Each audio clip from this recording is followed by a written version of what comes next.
We're back, baby. Yes, we are back. International breaks are lame, as the title says. There's Stan. How are you, man? I'm good. Some big news since we last convened. Yeah. Do you want to share the news with everybody, or? Okay, I'm pregnant. No, that's not the news. That wasn't the news. I started a new job this week, so yeah, I'm out in the workforce again. So yeah, happy days. Congrats. Good stuff. Ryan is busy icing down his knee because he's a little wuss and was out playing tonight with himself and got hurt. So now what you popped out your knee, you said? Yeah, so I went the guy had no idea I was behind him. I went to stick my leg in front of him, take the ball off. He's a lot bigger than me, so he just ran through my leg and was like, cool. My leg stood still and my body just was like, yeah, now we're taking off. So not fun, but a little ice and elevation, that should be fine. Yeah, you'll be all right. Just rub some dirt on it. Here's the question. Are you injured or are you hurt? See, I don't know. It's a loaded question. It's not a loaded question. I'm not. All right, let's put it this way. On the spectrum of Mesut Ozil to Aaron Ramsey, I would say, who's a good one? Maybe Cazorla he's out for you. I don't know who I would be. I would say Callum Chambers. This was a simple question, man. A baby. Yeah, well, I'm letting you know. I'm not Ozil hurt, but I'm not Aaron Ramsey hurt. Okay. My leg. That's what you're saying. There's actually something wrong with you then. yeah. Okay. So for those that don't understand the question, if you're injured, if you're hurt, you can still play. If you're injured, you can't. That's the difference. So Ryan, are you hurt or are you injured? I'm injured. I could not go back onto the field. Okay. All right. So Rowan will be joining us shortly. I believe he's just backstage finishing up hair and makeup. So hopefully he'll be out here relatively soon. Just off the cuff here, guys. I guess we'll get into the big news of the day. As much as I know, maybe some don't want to talk about it, don't want it to just end and go away. I think after this, it will go away. It's a dead topic now, but we should mention it at least just briefly anyway. And again, as soon as Rowan gets in, we'll get his take on it. But Mesut Ozil is not included in the Premier League roster, the 25 names that needed to be designated earlier today. So Mesut Ozil, I don't – first of all, either of you guys, is there any way for him to get back into the squad? I don't think there is. He's played his last game, is he not? Carabao Cup, baby, right? I don't know. Can he get in the cups? I guess he can still play in cup matches, right? So this is just Europa League, Premier League. He's not registered, but he can still play in cup matches. So it would. I mean, look, there's a Gunnersaurus suit that's going begging. It's not being used. Yeah, but Gunnersaurus doesn't play. It's just sat there. Wait, time out. You just mentioned Ozil. So what's the argument here? True. Fair. Yeah. Both dinosaurs in their own way. Okay. Yeah. And I disagree with you, Tanner, if I may. Ozil's he's not going to be out of the news. He's not going to be done. No, he may not. He's going to end up paying for Arsene Wenger's wages for him to be some kind of technical director of football in our club. And yeah, he's just going to be posting it all over the news. And he's not gone. He's not gone. He's not going nowhere. Not until his contract expires. He's not going anywhere until the contract expires, but he's not going to play again. So, good question. I don't know, actually. Thomas Morgan, he can get or not a question. I guess this is a statement. He can get registered in January if need be. Thomas, is that a question or a statement? Because I don't know if it's a question. I don't know the answer. It's definitely. I think it's a statement because I think he's right. Because yeah, because if we bring people in January, they have to register for the Premier League. So true. Because I heard today that, for example, Petr Cech has been re-registered with Chelsea, right? Yep. So why didn't we register our Petr? Yeah. Kepa, ladies and gentlemen, Kepa is that bad. Yes, you are correct. Jesus Christ. I thought it was bad for us when we played Czech in the Europa League final, but jeez, man. Woo. So we're going to get this Mesut Ozil thing out of the way, and I'll just get my little bit in and get it out of the way. He's not been registered now with the Europa League. He's not been registered now with the team for the Premier League. Me personally, I'm extremely happy about that, as everybody knows. And it's just personally because I don't really think that he actually brings anything to us anymore. And from the manager's standpoint, I actually like the way that he's stuck to his guns. You know, he obviously has a reason. I think it's important that when you make an important decision, it's important that if you do stick to it. And I think that's where Emery kind of lost the dressing room a bit with flip-flopping around, making statements, you know, that the club was backing his decision and then bringing him back into the fold. I felt always kind of weakened his hand a little bit. And, you know, we move on. I understand that there's a lot of people out there that believe that a 32-year-old Mesut Ozil could still do a lot for Arsenal. I just happen to have an opinion that that's no longer the case. And that's really all I've got to say about it. I mean, exactly what Stan said. I think he lost his love for the game. I just don't think he has it anymore. I think it kind of started when he left the German national team.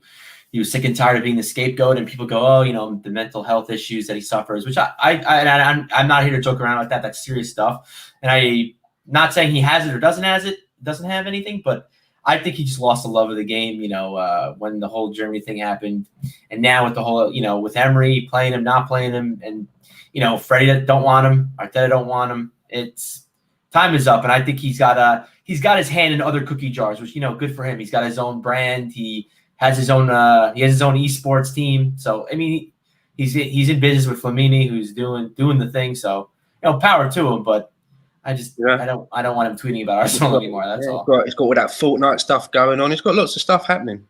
Yeah. I mean, I don't think he's gonna stop on social media as far as Arsenal are concerned. This may really rile him up now. This may really rile he and his, social What's he gonna media do? team. What's he gonna do? Fall on the floor, cry, and spin around in circles that he didn't get he didn't. No, but he's gonna do the same thing that he's been doing, that we talked about roughly 2 weeks ago, with the, finds another publicity stunt to put out there and cool. Maybe try to paint the club in a bad light, or at the very least make himself look better. So at the end of the day, for me, this is it. So yeah, don't waste the tweet. No more Ozil talk in 2 minutes. Exactly. For that's it.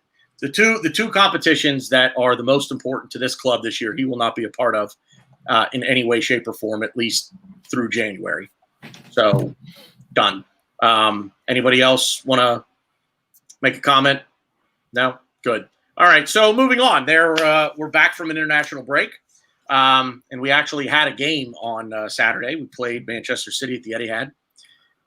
My opinion, for what it's worth, and what my opinion is worth, plus 55 cents will probably get you a small cup of coffee at McDonald's. So my opinion, boring game, no creativity whatsoever. Flat, just no energy, no desire. It was just, Stan, you watched the game, I assume. So what was your take on the overall performance? Well, this was the first game that I actually went to a pub and watched since lockdown. So that was a bit different, and it was good to see a lot of people that I hadn't seen in a while. And a lot of the first half, there was a lot of talking going on. But the thing that really stood out to me the most, and I'm sure it's, I think everybody sort of like their eyes got wide, was the formation with Willian being deployed, in the area where you would expect to see either Lacazette or Eddie Nketiah. Right. And, we can surmise of why he decided to do that. Maybe it was a case of, he's so hung up with Pep, who was a mentor to him as a manager, and was also a mentor to him when he was a young player. You know, he said that I saw an interview of him that when he was a young player, Pep was his idol. Maybe it was the case that he just overthought it and really thought that, you know, what can I do that he won't expect, other than playing me up front, of course, because Pep would never expect that. But I mean, using deploying Willian now. I mean, I don't think anyone imagined that that would be something that we would see, right? You know, if anything, you would probably have thought, you know, if he's going to change who he plays in the middle, you know, you would think that the first person you're looking at is Aubameyang. Yeah, because he's hardly had very many chances in the last few games, and you think, okay, let's put our main man, our record sort of you know, golden boot striker in the middle and see how that goes. But he's still sticking with him over there on the left, and I suppose we can talk about how we feel about it. But I'm of the opinion that, okay, if that was the experiment, then I never want to see that one again. And I'm surprised that if it was an experiment that you would do that in a City game. So as I say, my only reasoning in is that he got so caught up on Pep Guardiola, that he thought, what can I do that will really surprise him? And that's what he come up with. Yeah, Ryan, go ahead. Best way I can describe it is my beer of the night. It's Karate in Water by you, Tanner. It's got kind of your logo there. Bearded Brewing in Stonington, Connecticut. Yeah, Karate in Water. Hang on. Okay. Hang on, hold that thought, because that just made me think. So through some technical difficulties this evening, because I am actually broadcasting from my StreamYard account this evening, I do not have the West Cork Beard Company ad spot, but I do want to give them a mention. You can find them. There's a link in the description. They make beard oil, beard balm, all things, all great stuff to take care of your beard if you're like me. You got something going on there. So give them a look-see. They are at westcorkbeardcompany.ie. They're based out of Cork, Ireland. So give them a look if you've got a beard and you want to, you know, try something. If you're American, you want to try something international, give them a look. And if you're overseas, if you're in that area, in that part of town, definitely check them out and give them a whirl. While I'm on the topic, I will dive right into Manscaped. We've also partnered with Manscaped. We've talked about this one before. They are in the business of helping clean up the crime scene for you gents, if you get my drift. That's the one that I need. That's the one I need. That's the one that I need. That's the one. Yeah. So Manscaped is for Stan. West Cork Beard Company is for me. And we're really talking about two different regions here, if you get my drift. But so go to Manscaped, check them out. Go to manscaped.com. At checkout, enter the code SAMEOLD, all one word, SAMEOLD, and you'll get 20% off your entire order plus free shipping. And gents, that ain't a bad deal. The missus will greatly appreciate that the next time she's committing crimes in that area. So that's all I have to say on that. Let's get back into it. Ryan, I'm sorry, I didn't mean to interrupt you, but I needed to keep the lights on. So by all means, go on with the chlorophyll. More like Borophil. If somebody reference that movie in the comments, somebody tell me what movie we just voted. Please, you have to. I mean, they better. I'm going to be yes, Karate in Water. That's the way I saw the game. So two thoughts came to my head when I saw the starting 11. One, does Arteta think I guess like the first 5 minutes last starting 11, does Arteta think we're Liverpool? You know, having William play the Firmino role. He thinks Aubameyang is Mane with the speed and the pace now. And then he thinks Pepe is Salah with the touching in the box and the movement and the quick ball control. No. And my other thing was, I got the feeling that that Arteta wanted to show Pep that he's not scared. He wanted to show Pep, hey, I beat you. I know I'm the apprentice, you're the teacher, but guess what? You're old news, buddy. I'm not afraid of you anymore. I'm going to do what I got to do. And, I mean, obviously you could see it didn't work. We didn't create enough. William was kind of useless in the middle. I also think too, I don't agree with us playing in the back three in this game. I think Saka and Tierney didn't. Saka was my man of the match. He bossed it. He's a stud. We got a real we got a real diamond on our hands. But I just Xhaka and Tierney positionally just couldn't. They were both really inside, and Tierney stretched out. Xhaka was too far off the pitch. I think it was kind of messy on that left-hand side, and that's the side we favor. So it was. I thought it was a little rough, but I also do not think the game was as boring and as bad as I have heard from multiple colleagues of mine, whether it be the Arse Bros, whether it be you gentlemen. I think we're definitely getting better, and I think towards the end of the game when we were still down 1-0, Arteta asked him he asked himself a question, and he said, "Do I want to push to get the draw and potentially lose 2-0, or do I want to take this as a feather in my cap and just go down 1-0 to Man City away?" And he chose going down 1-0 to Man City away, which, people can critique it all you want, but we were in a similar boat when we played Man City earlier last season, and David Luiz got the red card, and we ended up getting slaughtered. We were good for the first half, and then a couple, mistakes, and we got slaughtered for it. So I don't necessarily disagree with his answer to that question, but you obviously want 3 points. You want a point at least, but we march on. Can I come in on that a minute? I have to disagree there, Ryan, because I felt that Arteta got to a point where he thought that he really wanted to go for it to at least try and get a draw.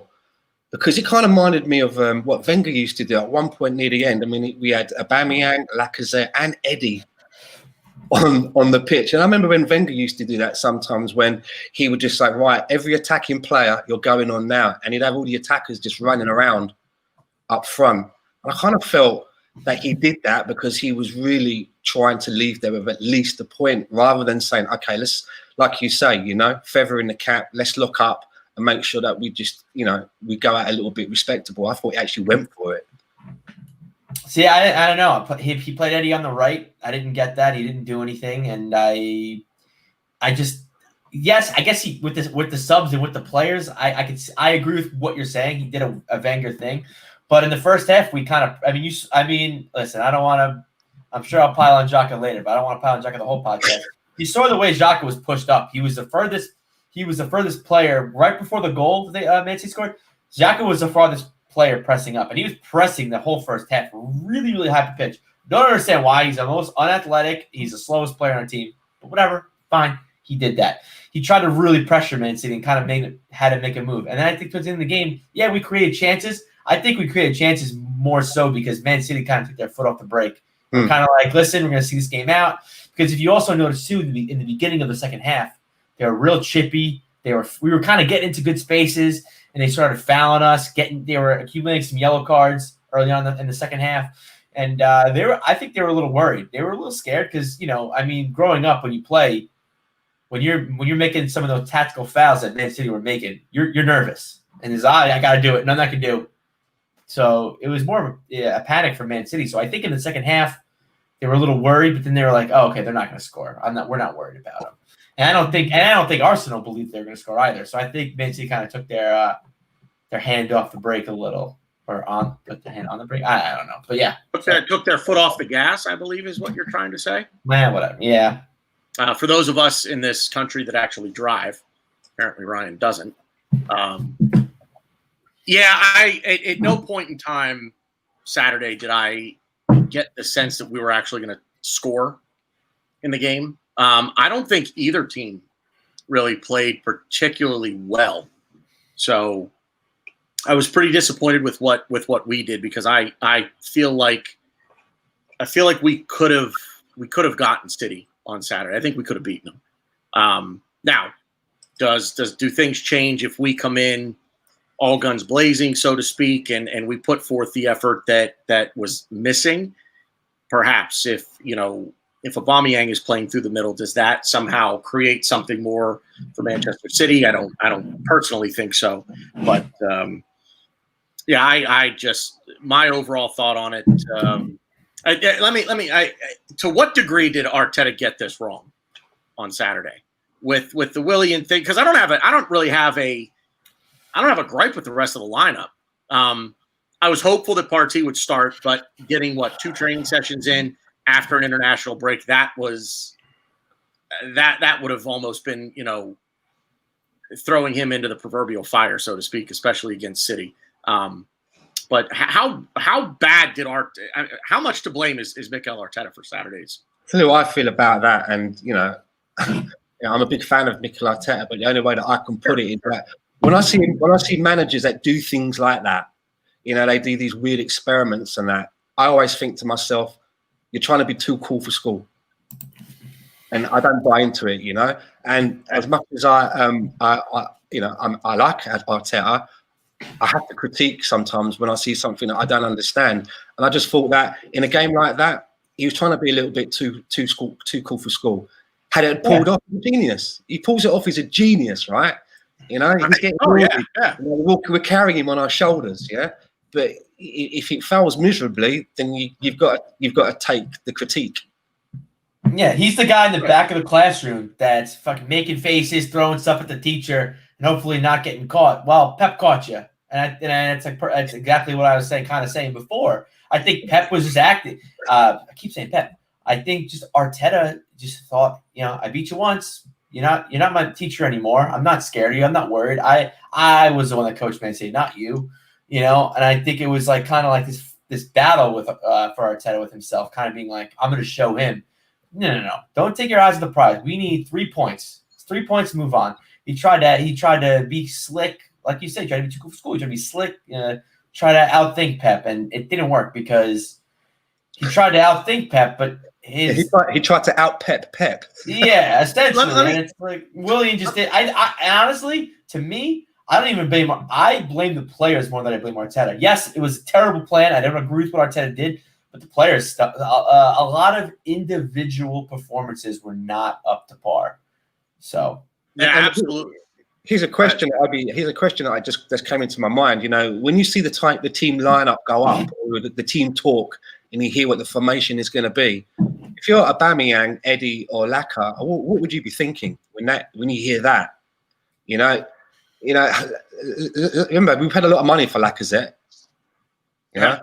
He scored in every game so far as well. Yes, he's missed some sitters, but he has scored. Eddie's coming off of breaking records of England, and tucking a couple of goals away. There was one, I can't remember the game. It was decisive, wasn't it? It won us the game when he scrambled it in, followed it up, and then you're putting them both on the bench to play Willian. Meanwhile, West Ham. Yeah, and then meanwhile, you've got Aubameyang. He's thinking like, "Oh, I'm still out here on the left again, am I? Okay." Do you know what I mean? I hope they've got me down as a winner on FIFA. Do you know? Yeah. And that's the thing, too. The biggest argument is, do you play Aubameyang to the middle, do you play him to the left? We played him in both spots, and he still is the lowest touched player on the field, in the center and on the left. So it's tough for me because you would think he's our best player. He's our captain. You would think a game like this, he'd want to get himself into the game. And spoiler alert, he was my least valuable player, I guess. Least man of the match? I don't know. Least valuable player in the game. Being a captain of Arsenal Football Club, you gotta, even if you're having a bad game, you don't like the position you're playing, you gotta just throw yourself into the game. You gotta assert your dominance into the game. And he didn't do that. And he was just lazy. Didn't seem like he wanted to be there. And center or left, it don't matter. He needs to get into the game more. So how does he go about? Well, first of all, let me answer Stan's question. What are they thinking? And obviously purely speculative, but what on earth is Willian doing playing in that role? I think even probably Willian was thinking when the team sheet was put up, even Willian went, huh? Yeah. Huh? Do you know what I mean? Aubameyang needs to play through the middle. End of Aubameyang needs to play through the middle. The putting him out on the left, it worked. Look, it made sense last year. And what's that? I said, okay, Arteta. Oh, I thought you said something. I thought you said Tanner. No. No, I know why he did it at the end of last season. And I've explained why I think he did it at the end of last season. You basically have 3 players for 2 positions. Aubameyang, Lacazette, Xhaka. Xhaka's not going to play through the middle. Aubameyang can play through the middle or he can play through the left. Lacazette only plays through the middle. Xhaka is only going to play on the left. So who are the best 2 of the 3? At the time, it was Lacazette and Aubameyang. So Aubameyang out left, Lacazette through the middle. Now there are options for the left. One of those options is Bukayo Saka. Another option is Willian. And we saw, 2 weeks ago against Sheffield United when Pepe came on and Aubameyang and Willian moved out to the left and Aubameyang came in through the middle, it really opened things up. So I have to think that Aubameyang is getting increasingly frustrated with being played out on the left, especially when I think he sees what's around him and the potential that a front three of Willian, Aubameyang, and Pepe has, or Saka, Aubameyang, and Pepe, because Saka's been one of the most impressive players so far this year. So now I have a question for you. Aubameyang, he signed a new contract. He has the armband. Do you think maybe he wants to play on the left? No, I don't think he wants. I think he wants. Hold on, time out. So he extended his contract. He kept the armband. He did all these things. You would think he had some say in where he plays. So what makes you say he doesn't want to play on the left? I'm not saying I agree with that. Well, I'm just asking a question. That's all. For sure, you would think that if he's got a problem with it, everyone's like, say something. Is he going to sign? Is he going to sign? That's when you've got your best leverage. He's got the leverage. Exactly. Right? I mean, Theo Walcott had that leverage to get moved out from the right and be played centrally. Do you remember? Mm-hmm. He used to bitch and moan all the time, and then the contract time came up. All of a sudden, there he was playing through the middle. Yep. You would think that if Aubameyang had a problem with it, he would have said, okay.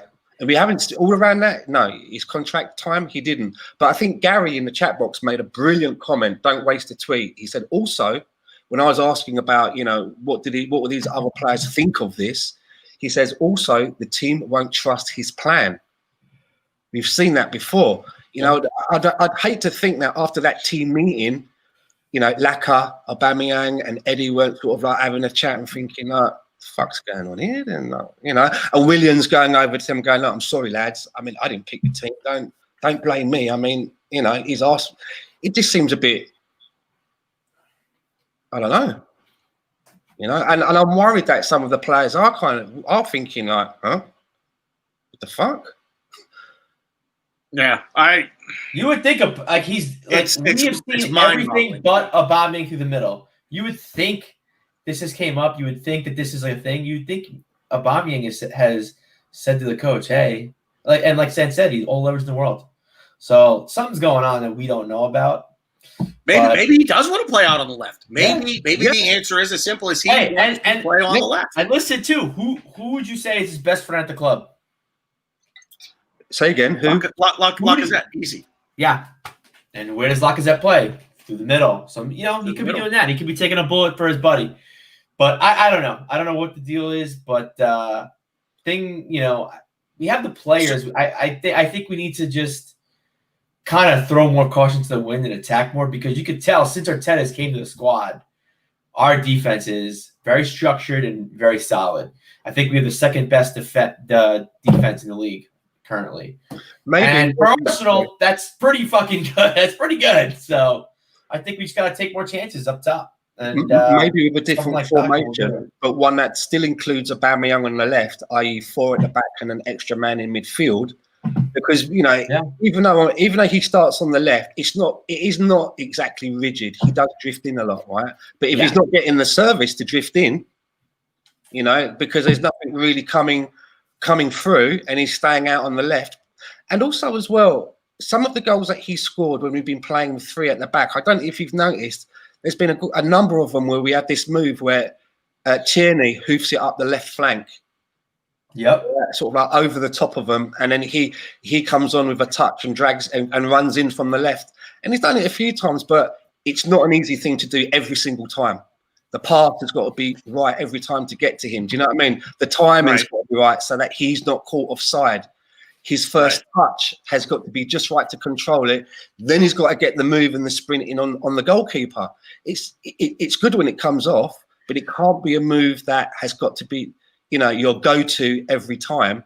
And also, other teams see it. If we all see it, the opposition is aware of it. It's an easy move to cancel out. So, interesting comment here from Brandon, because I actually screamed about this under Unai Emery. We need to allow players to be great in their best positions, which is the trademark of a good coach.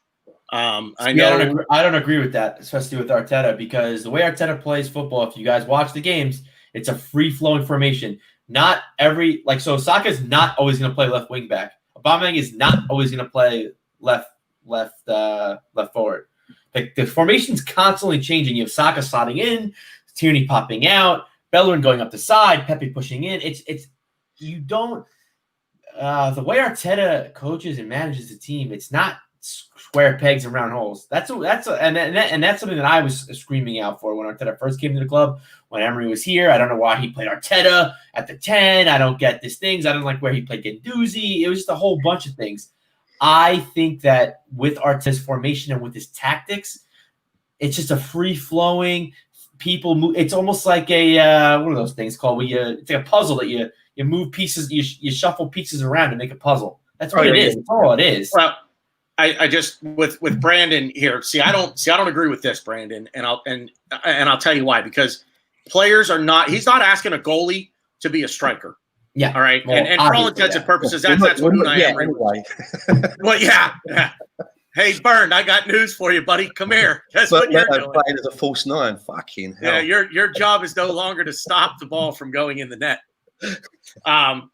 Now, like Ryan just said, I mean, Unai Emery was playing Lucas Torreira as a number 10. Lucas Torreira's never played that role in his life. Aubameyang has played all three positions up top. He's played through the middle, he's played on the right, and he was very successful at Dortmund playing out on the right. Yep. He was quite successful playing out on the right. He played everywhere. Yeah, he played Klopp played him everywhere. He was really good. He was really good in the front too. I kind of get what Brandon is saying, though, because you're stealing my thunder. I kind of understand what Brandon is saying, because maybe not so much under Arteta, because there does seem to be a shift now where footballers, there's this, I call them hybrid players. There's a lot of players now that they don't just rigidly do the one job. You know, look at Kieran Tierney. In the space of 90 minutes, he'll play three positions: left centre back, left wing back.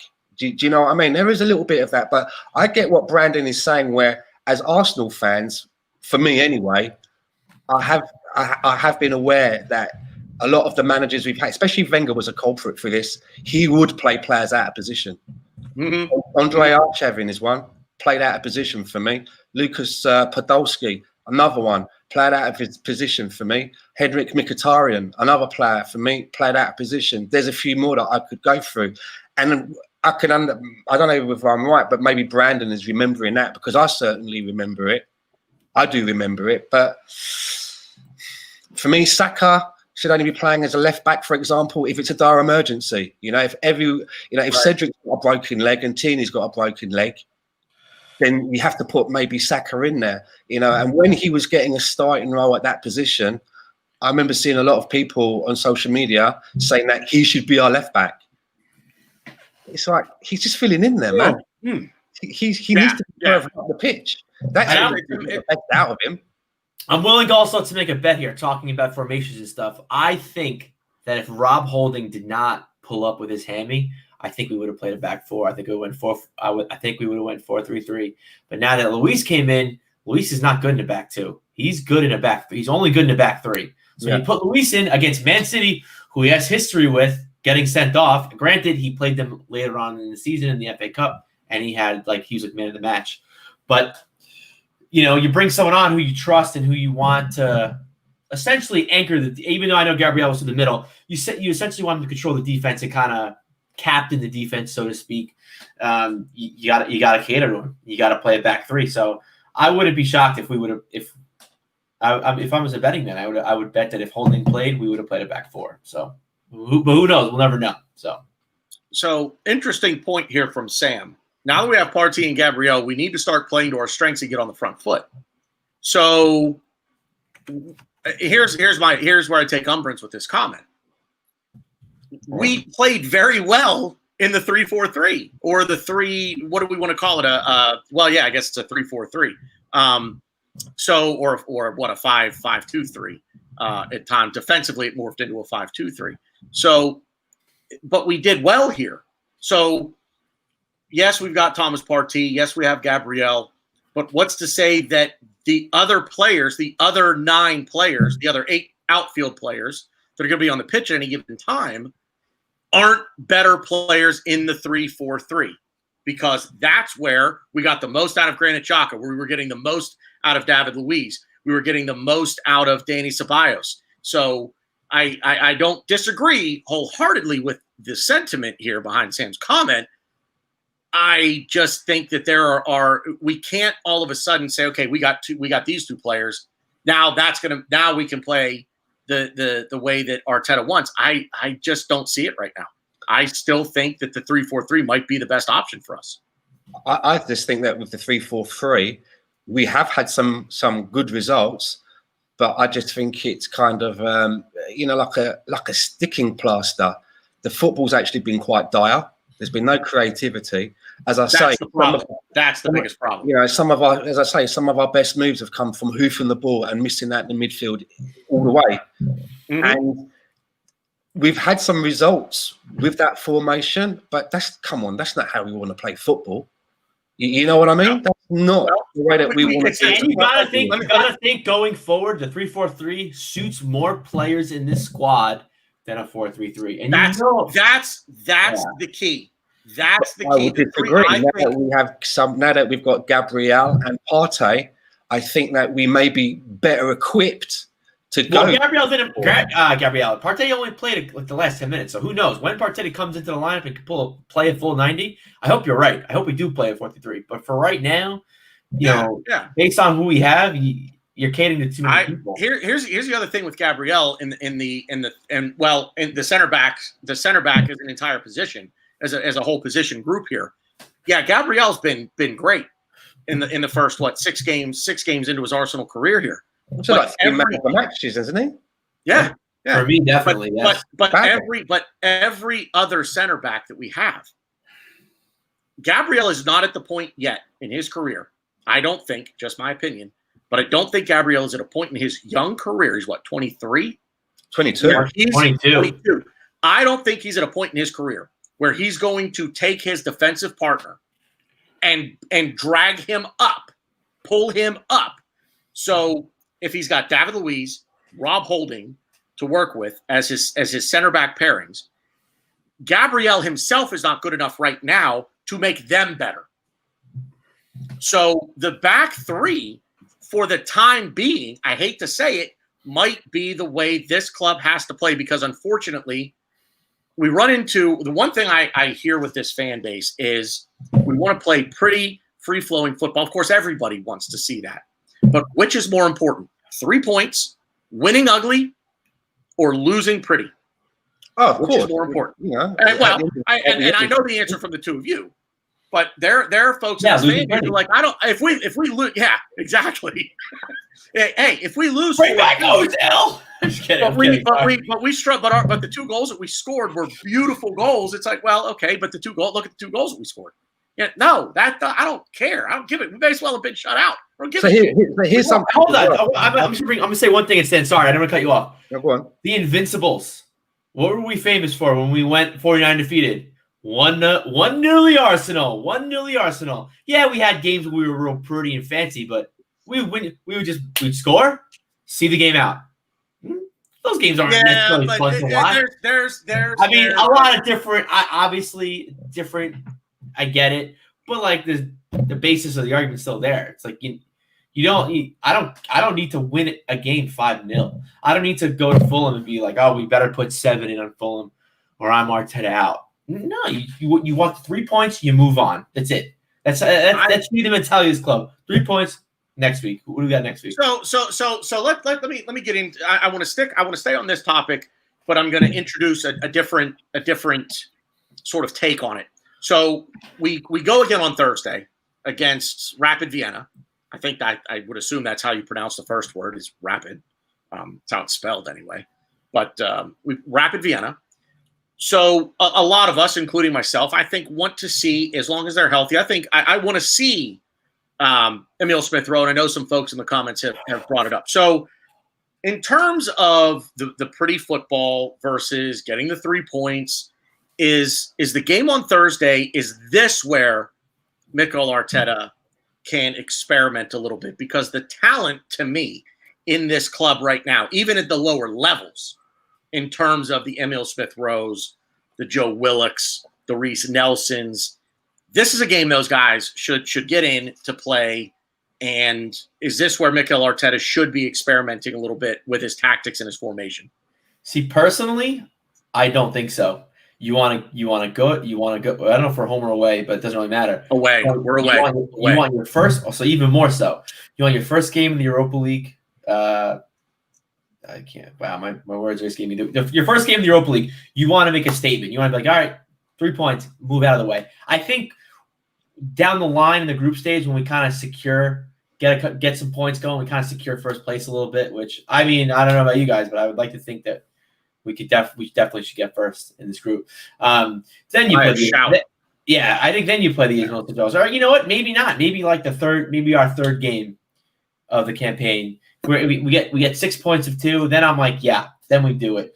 But it's tough though because we have Leicester on Sunday. So that was going to be the caveat. So it's tough because I think you do need the 3 points no matter what. But then it's a double-edged sword. So you see, I believe that we're also going to have Callum Chambers and Squadron Mustafi are going to be fit soon. So I mean, if we are looking at a back 4 and one of them is going to be Gabriel, who plays on the left. I mean, I'll throw it out there. What about a pairing of Gabriel Mustafi? Sorry, I mean, I wouldn't hate it. I wouldn't hate it because Mustafi showed vast improvement under Arteta before he got hurt. Yeah, I don't hate it. I don't want Mustafi anywhere near the starting lineup against City, Liverpool, United, Chelsea. Those games. I don't want Mustafi anywhere near the starting lineup against Leicester on Sunday. Callum Chambers. Same question for Callum Chambers. He's going to be back soon as well. Yeah. I don't. Just real quick, anybody in the comments can chime in on this. I mean, obviously, you guys can chime in on anything whenever you want. I know he's back in training. I don't know that he's ready. It might be another couple of weeks before I think Callum Chambers is. Ready to go. I wasn't saying for this game in particular. Okay. I was just saying in a very, very near general in the future. We'll have those options back. And I think we're even going to have Pablo Mari. Remember, Lawrence Emmanuel you two said it at the exact same time. But he's a left-sided. You know, him and Gabriel are fighting for that spot. They're playing a back 4. It's those two are fighting for that one position because they're both the left-sided. Right. So, I mean, it's mad, isn't it, that we've got so many defenders on our books. Yet we've still got a conundrum of trying to put out a back 4. Right. Yep. We've got about 8 or 9 defenders, man, and we don't quite know how to set up a back 4.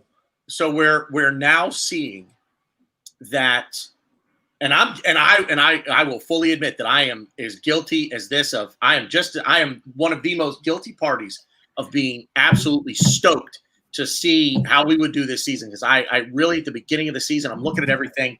And I'm set, not even at the beginning when we got Partey a couple of weeks ago. I'm like, this is it. Like we've got it. But now all of a sudden, I think I'm coming back down to earth a little bit. Kind of, when we look at the other defenders we have, and I think Gabriel's going to be an absolute stud. I think he's going to be a world class. I think he's already a stud, to be honest. The man matches at 22 years old as a centre back. It's not like he's getting them because he's coming on and scoring hat tricks. He's doing tough work at the back. He's the perfect centre back that we have been crying out for forever. Right. No nonsense. I'm going to take you out. I'm going to do what I got to do, and I'm going to body you. I'm going to body you, and I'm going to he's only going to get better because I stand by a statement that I've made on multiple shows in the past. I think defenders and especially center backs really don't come into their own maturity in terms of their career until they're mid to late 20s. So I think Gabriel still has. There's still defenders just take. The ceiling is massive for him. The ceiling for him is massive. Yes. Let's really not forget, we signed a player. Yes, there's talk about him. He's not in the Europa League squad. He's on the Premier League squad. William Saliba, who I think he's gonna get it. It may take a while. It's gonna take a lot longer than this fan base can handle. And I'm sorry, but you're gonna have to wait. But I think he's someone that could definitely be on our future. I mean, clearly, the hope within the club is that Saliba and Gabriel are going to be the center back pairing for a long time to come. This is, I mean, we're talking when we look at the at the potential back four of Gabriel and Saliba in the middle, Kieran Tierney out on the left, and I mean, at least for right now anyway, it would seem to be Hector Bellerin, who's not very old. 4? I don't believe Bellerin, I think he's 24. Yeah. Yeah. He's not even 25 yet. Right. So Hector Bellerin, I mean, Yeah. What's up? Right? you know we can't see you, right? Yeah. No, I know because I'm still in the car. So as soon as I get home. Hey, we've talked about. Hey, listen, Rowan, we've talked about taking this show on the road a bunch, and I'm not going to lie to you. I'm a little pissed off that you did it without us. I'm the only one. Like just going back from Koreatown here. So I've been to Korea and back now. Have you noticed as well that he's got his screen blank so that he doesn't make us jealous by letting us see the inside of his Ferrari? Yeah, right. Yeah. You see the stars from my convertible, Stan. That's what you see. Exactly. Yeah. Exactly. How's it? It's good, man. It's good. Yes. Glad Let's to be. have a bit of a recap for Rohan. Let's get a couple of things we mentioned. A quick review from Rohan. I'm interested to see what he feels about the first subject, even though we weren't going to talk about it. But I'd like to hear Rohan's take on the Ozil. Well, we got to get so the elephant in the room, so to speak, Rowan. The Mesut Ozil we're not going to say nothing because we've said it. He walked out. We're coming right back in because Rowan's here. So let's fucking tackle. So Rowan, the floor is yours, if you will, on the Mesut Ozil omission from the Premier League squad. Take it away. I feel sad. Honestly, I'll tell you what, like when he came in, it was a big signing back in 2013. I remember, there were people lined up outside. Next subject. People lined up outside the Emirates, You lost me at Rohan. You lost me at I feel sad. I know, but you remember when you said that you were gonna sell Aubameyang? That's when you lost me. So I was like, you remember that, right, Stan? Wait, Rowan. I just want to point one thing out real quick. We were at 30 viewers prior to you. Okay, so bottom line, we're all good right now for about 10 viewers apiece. Because when Rowan came in, we were at 30. Now we're at 42, and it's just going up. So we know who the star of the show is. We just need like 10 more people here. Like everybody in the chat, come on. Let's go.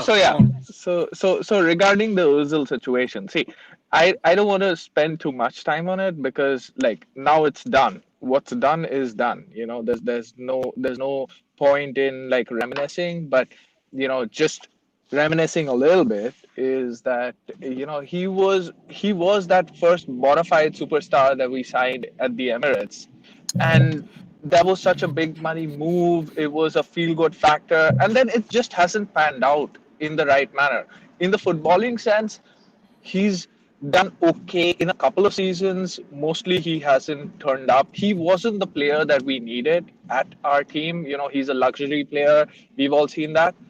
That being said, his omission to me seems like it's something more. It's definitely something more than just footballing reasons, right? Like, I mean, for footballing reasons, he could have been in our Europa League squad. He could have made the 25, but he's not, And, it's a sad demise to what is our highest ever paid player, right? He's still on our books. He's still a talent, I still think that he could probably play against at least 10 teams in the Premier League whom we are going to dominate in terms of possession, and we won't have to defend that much. And he could have played a vital role because we've struggled against teams that sit back. But the decision has been made, and we have to decide whether we back Arteta or we leave with Ozil. And I'm definitely backing Arteta. So that's what it is. End of story. So, all right. So I have a perfect way to describe this. I mean, I have a very different relationship with Ozil than all three of you guys and probably everybody in the chat. The way I see this thing with Ozil panning out, it's like, Ozil's like an ex-girlfriend. You see her Instagram, you see her Snapchat. She's at the club. She's in Vegas. She's getting free drinks. She's doing all these things. And you're like, oh, my God. Yeah, it's, whatever. Good for her. Like, I'm doing my thing. You do your thing. Like, rock out. And then all of a sudden, slowly but surely, she gets found out. And it's like, oh, like, you're at Vegas by yourself. you're getting free drinks because your friend, like, you got free drinks. No, you paid for those drinks. Or it's like, seeing there's like all these memes on Reddit or on the internet of, girls taking pictures of themselves sleeping. And, oh, my man taking a picture of me while I'm sleeping. How cute. But then, like, you look in the mirror, it's her taking a selfie for pretending to sleep. And that's Ozil, and it's, you go through this like thing where, I went through this thing, I should say, I hate him, get him out of here. I'm done with him. I'm seeing him do all these tweets, all this PR stunt to get people back in his good graces. No, she cheated on me. She's a whore. Get her out of here. And then now with Arteta coming in, Arteta is like my cleanup crew. Arteta's like, bro, I got you. He exposes Ozil. So essentially, he goes on, a tour and just goes, oh yeah, she's at Vegas by herself. She's not getting drinks. She's buying them. She's taking selfies, pretending she's sleeping. She's taking, like, she's half naked, but yeah, she's by herself. No guy's going up to her, like, you're good. Like, so it's kind of like, for me, it's like a confidence thing. Cause now I'm just like, all right, like, I made the right decision. I hopped off the Ozil train. I'm done with you. I know. I'm so sorry, Stan. I'm so sorry. I want to ask something, right? Like, I think Stan is the biggest, proponent of Ozil out, and I just want to, like, I sort of want to understand what is the grudge with Ozil, right? Because from my perspective, Arsenal is the one who gave him that contract. Arsenal is the one who won't play him. We were stupid enough to sign him when he isn't the player that we need. He's never said that I'm not going to play except for the time that he had these mysterious, back injuries and toe injuries. That was for a brief spell. But apart from that, he's made himself available.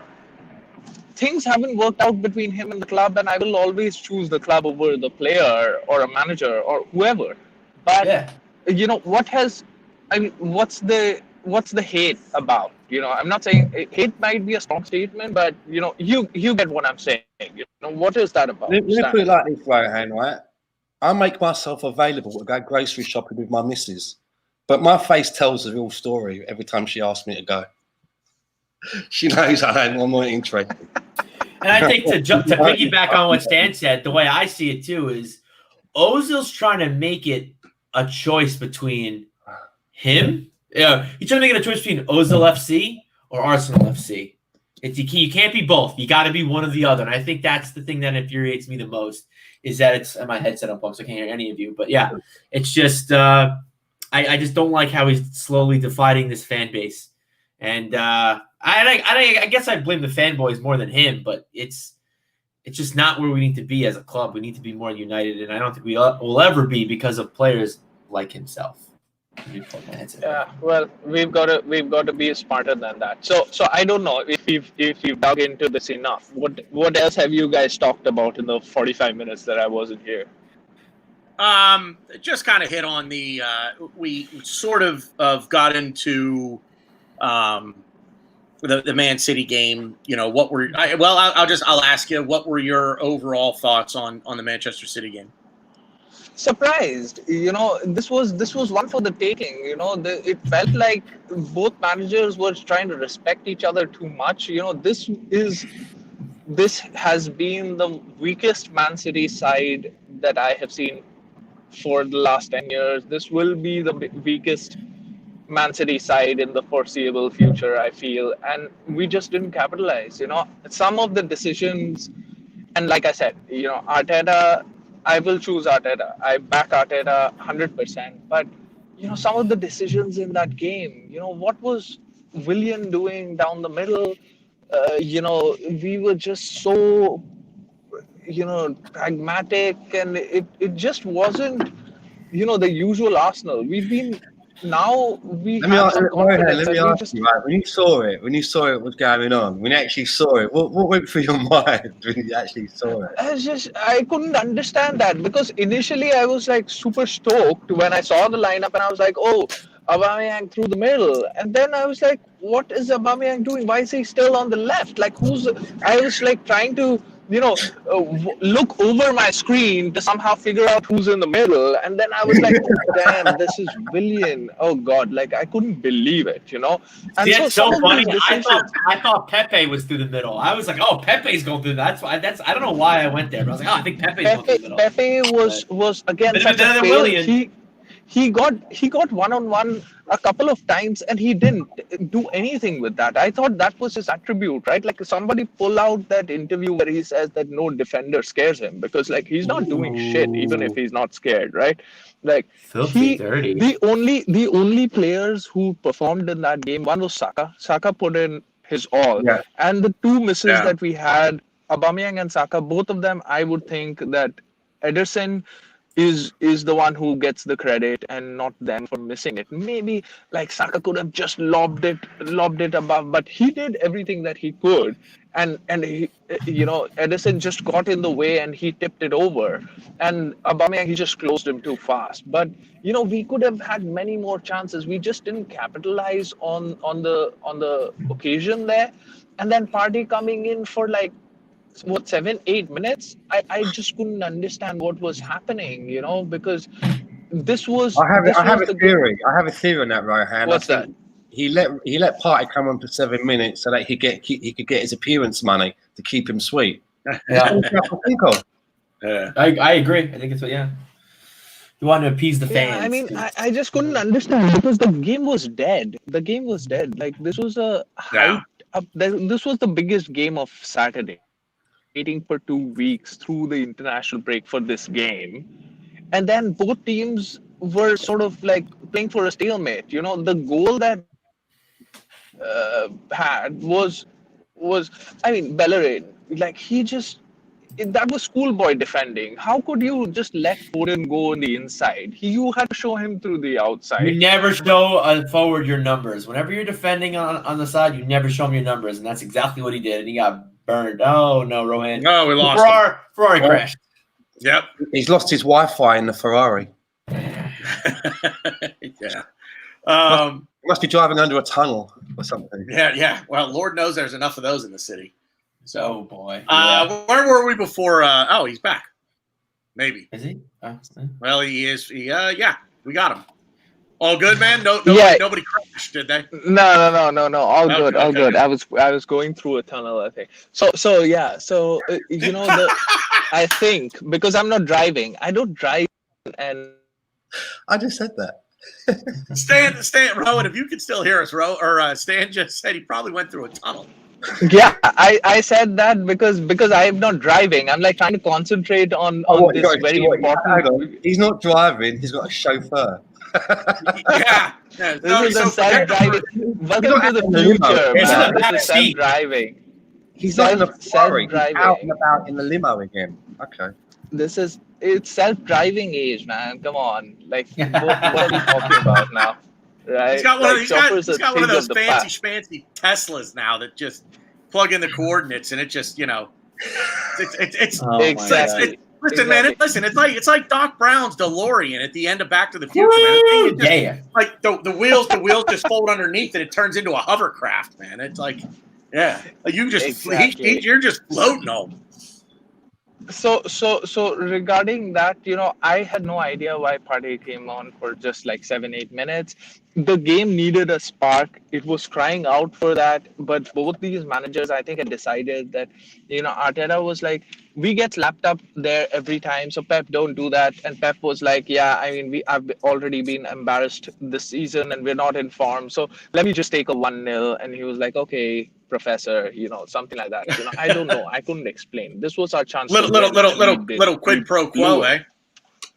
That's thank you, bro. Sorry. Yeah, exactly. We blew it. And and if anybody says that this weekend, like against Leicester's a good team, which people were saying the last time we played them, and they weren't a good team then. They aren't a good team now. We've got to beat them, and we've got to beat United. This is 29 games away, unbeaten against the top 6. This is just unacceptable for Arsenal. I can't deal with that. And the same thing with Leicester too. They have a lot. I don't know their injury report as far as when they're coming back, but they have a lot of injuries. Vardy's not playing. Indeed, he's not playing. Soyuncu. Soyuncu I think he's suspended, or is he hurt? I don't know. He's hurt. He's out for like 6 weeks. Yeah, I think he's the boss of their defense. He's absolutely the boss. Again, another person that we were supposed to I would love. What's that, Stan? Am I right in saying that Leicester haven't won a game this season so far? No, I think they've won 3. They shellacked Man City, did they not? They beat them like 5-1 or something like that. 5-2. They beat them 5-2. Yeah, they shellacked Man City. Okay, excuse me. Yeah, Vardy had a brace. I think there was like 3 penalties in that game. It was wild. Who have they played? Who did they play last? Did they play Wolves? No, I'll tell you right now. Leicester are 3 wins, no draws, 2 losses. 2 losses, yeah. They got beaten by West Ham. They lost to Villa 1-0. And Villa, that's it. They lost to West Ham and Villa. Yeah. Vardy's going to be fit for our game.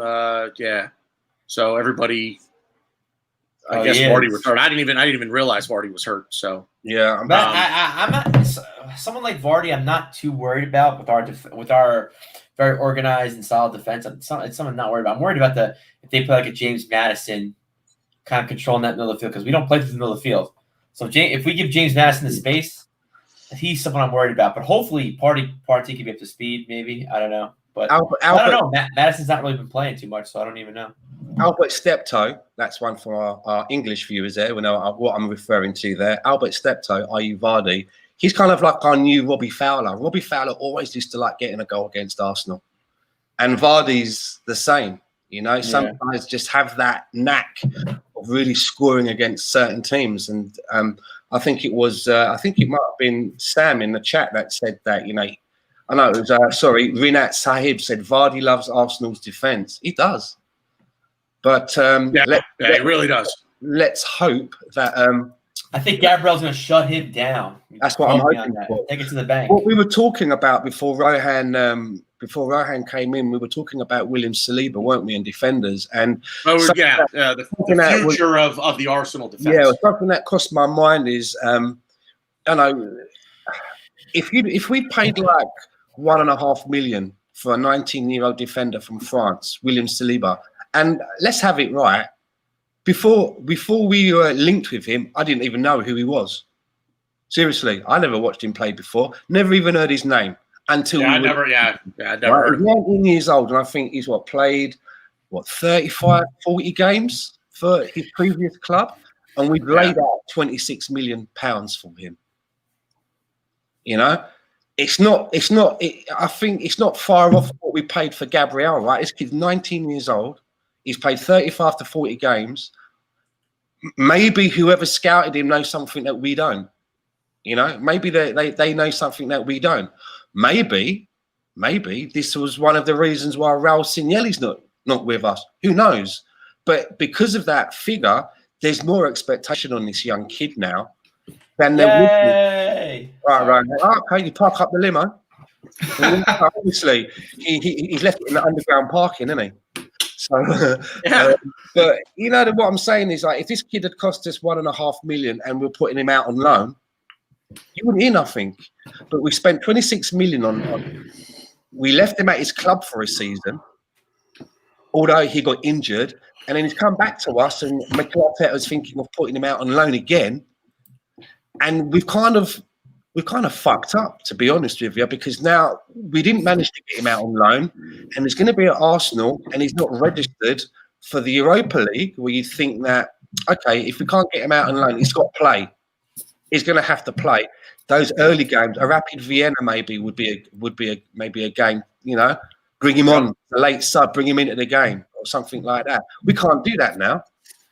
So he's going to be treading water and maybe playing under 23 games and Carabao Cup games when they come around. No, what's wrong with him? What I would have done with this Saliba situation myself, because obviously we've heard that he's had some personal problems, right? He lost his mother.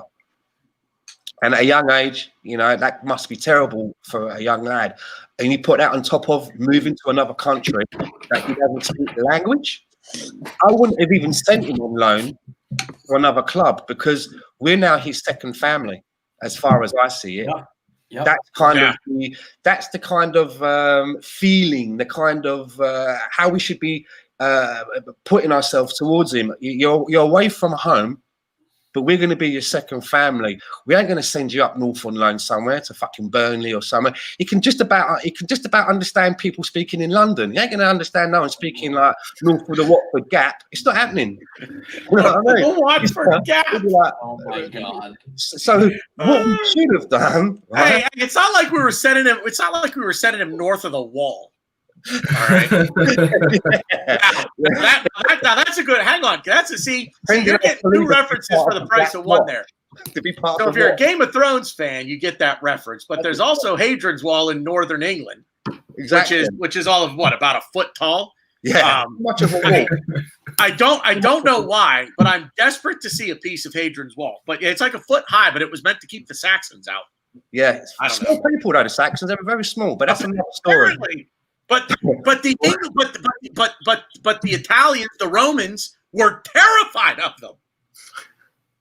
They built a wall to keep them out. These little people, like 8 inches tall. They couldn't jump and couldn't climb walls. They're like 8 inches tall, and the Romans were terrified of them.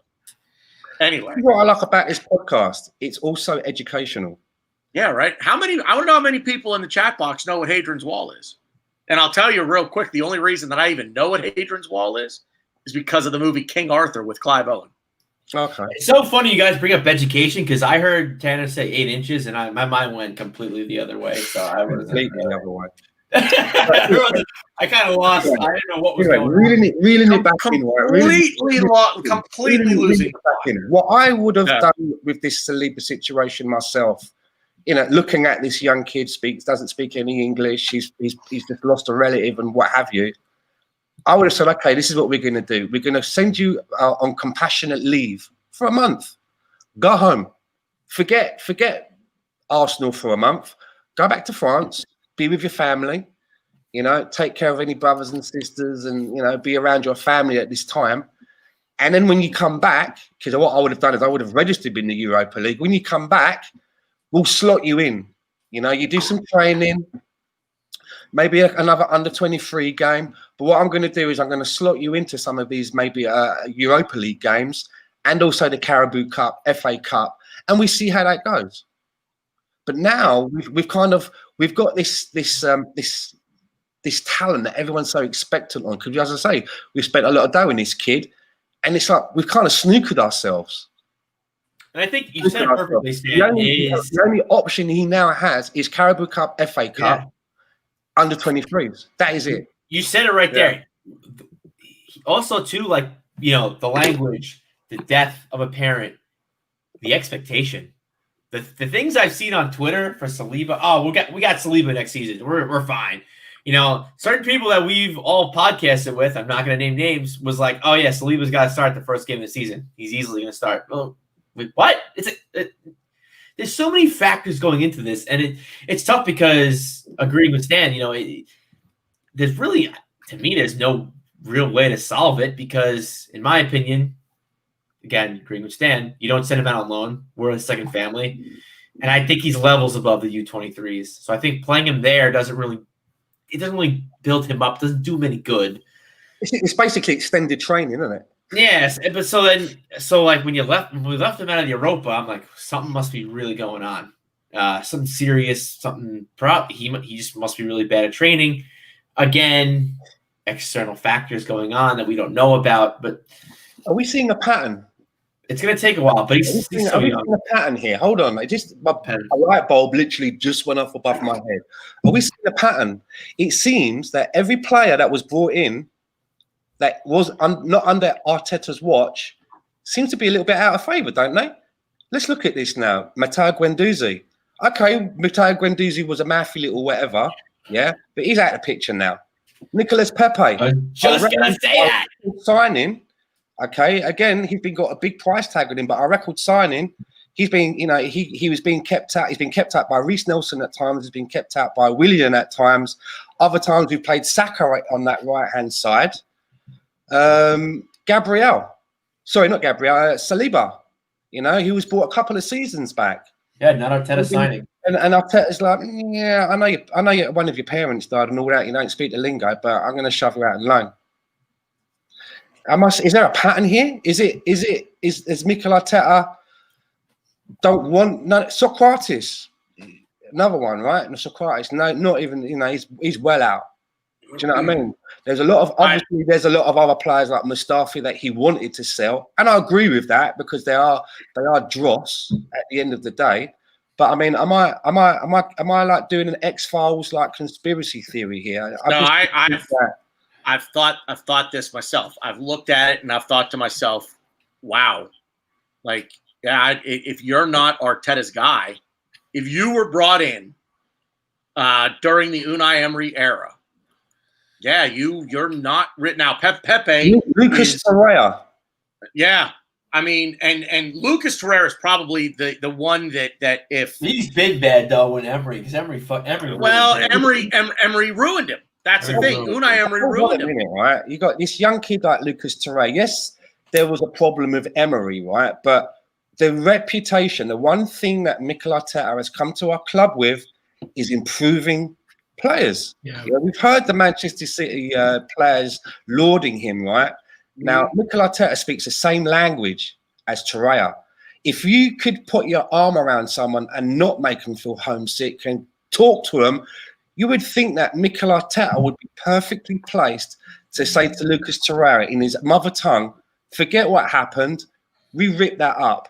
This is where I see you playing. Where do you see yourself playing? I think we're in agreement here. Let's start again. Let's start again. You're under contract. Let's see where we go. And if you still feel the same come January, then we'll revisit it. But I really think that you could offer something because, look, I've seen that guy play in the flesh. I was at the same game with you, Tanner, even though we didn't know each other, right? At North London Derby, I walked out of there thinking that we've got a player on our hands for, many seasons to come. Yeah. And he was destroyed by Emery, but it surprises me that Mikel Arteta hasn't been able to turn him around. Let me ask a question real quick. You think he'd be the ideal man to do it? When did you guys start hearing the Thomas Partey rumors? When did they start? Did they start last January, or did they start before Arteta? Before Arteta. Okay. Before Mikel Arteta. But there's a guy that comes in that was on the radar prior to Mikel Arteta, and he is supposedly, even according to Arteta, the answer to all that ails Arsenal Football Club at this point. So that would be the opposite to a degree of what Stan. I agree with you. I agree with you completely. It's the opposite side to that. The previous regime wasn't able to get Thomas Partey over the line. Well, I don't think era of management has managed to get it over the line. And if the stories are true that the owners of our club, released extra funds, then that tells you they wouldn't do it with the previous regime, but they've done it this management thing. You guys have all heard me say this before. You never want to follow in coaching. You never want to follow the legend. You always want to follow the guy that follows the legend. Nobody remembers the guy that follows the legend, and those shoes are just impossibly big to fill. You're just not going to do it. But the guy that comes in after that guy, he's the second coming. You know what I mean? He's the guy that really, okay, now you've got the clean slate, because obviously the legend left because things, well, at least in our case, things were starting to go downhill under Arsene Wenger at the end of his tenure. Unai Emery comes in and the slide just continued.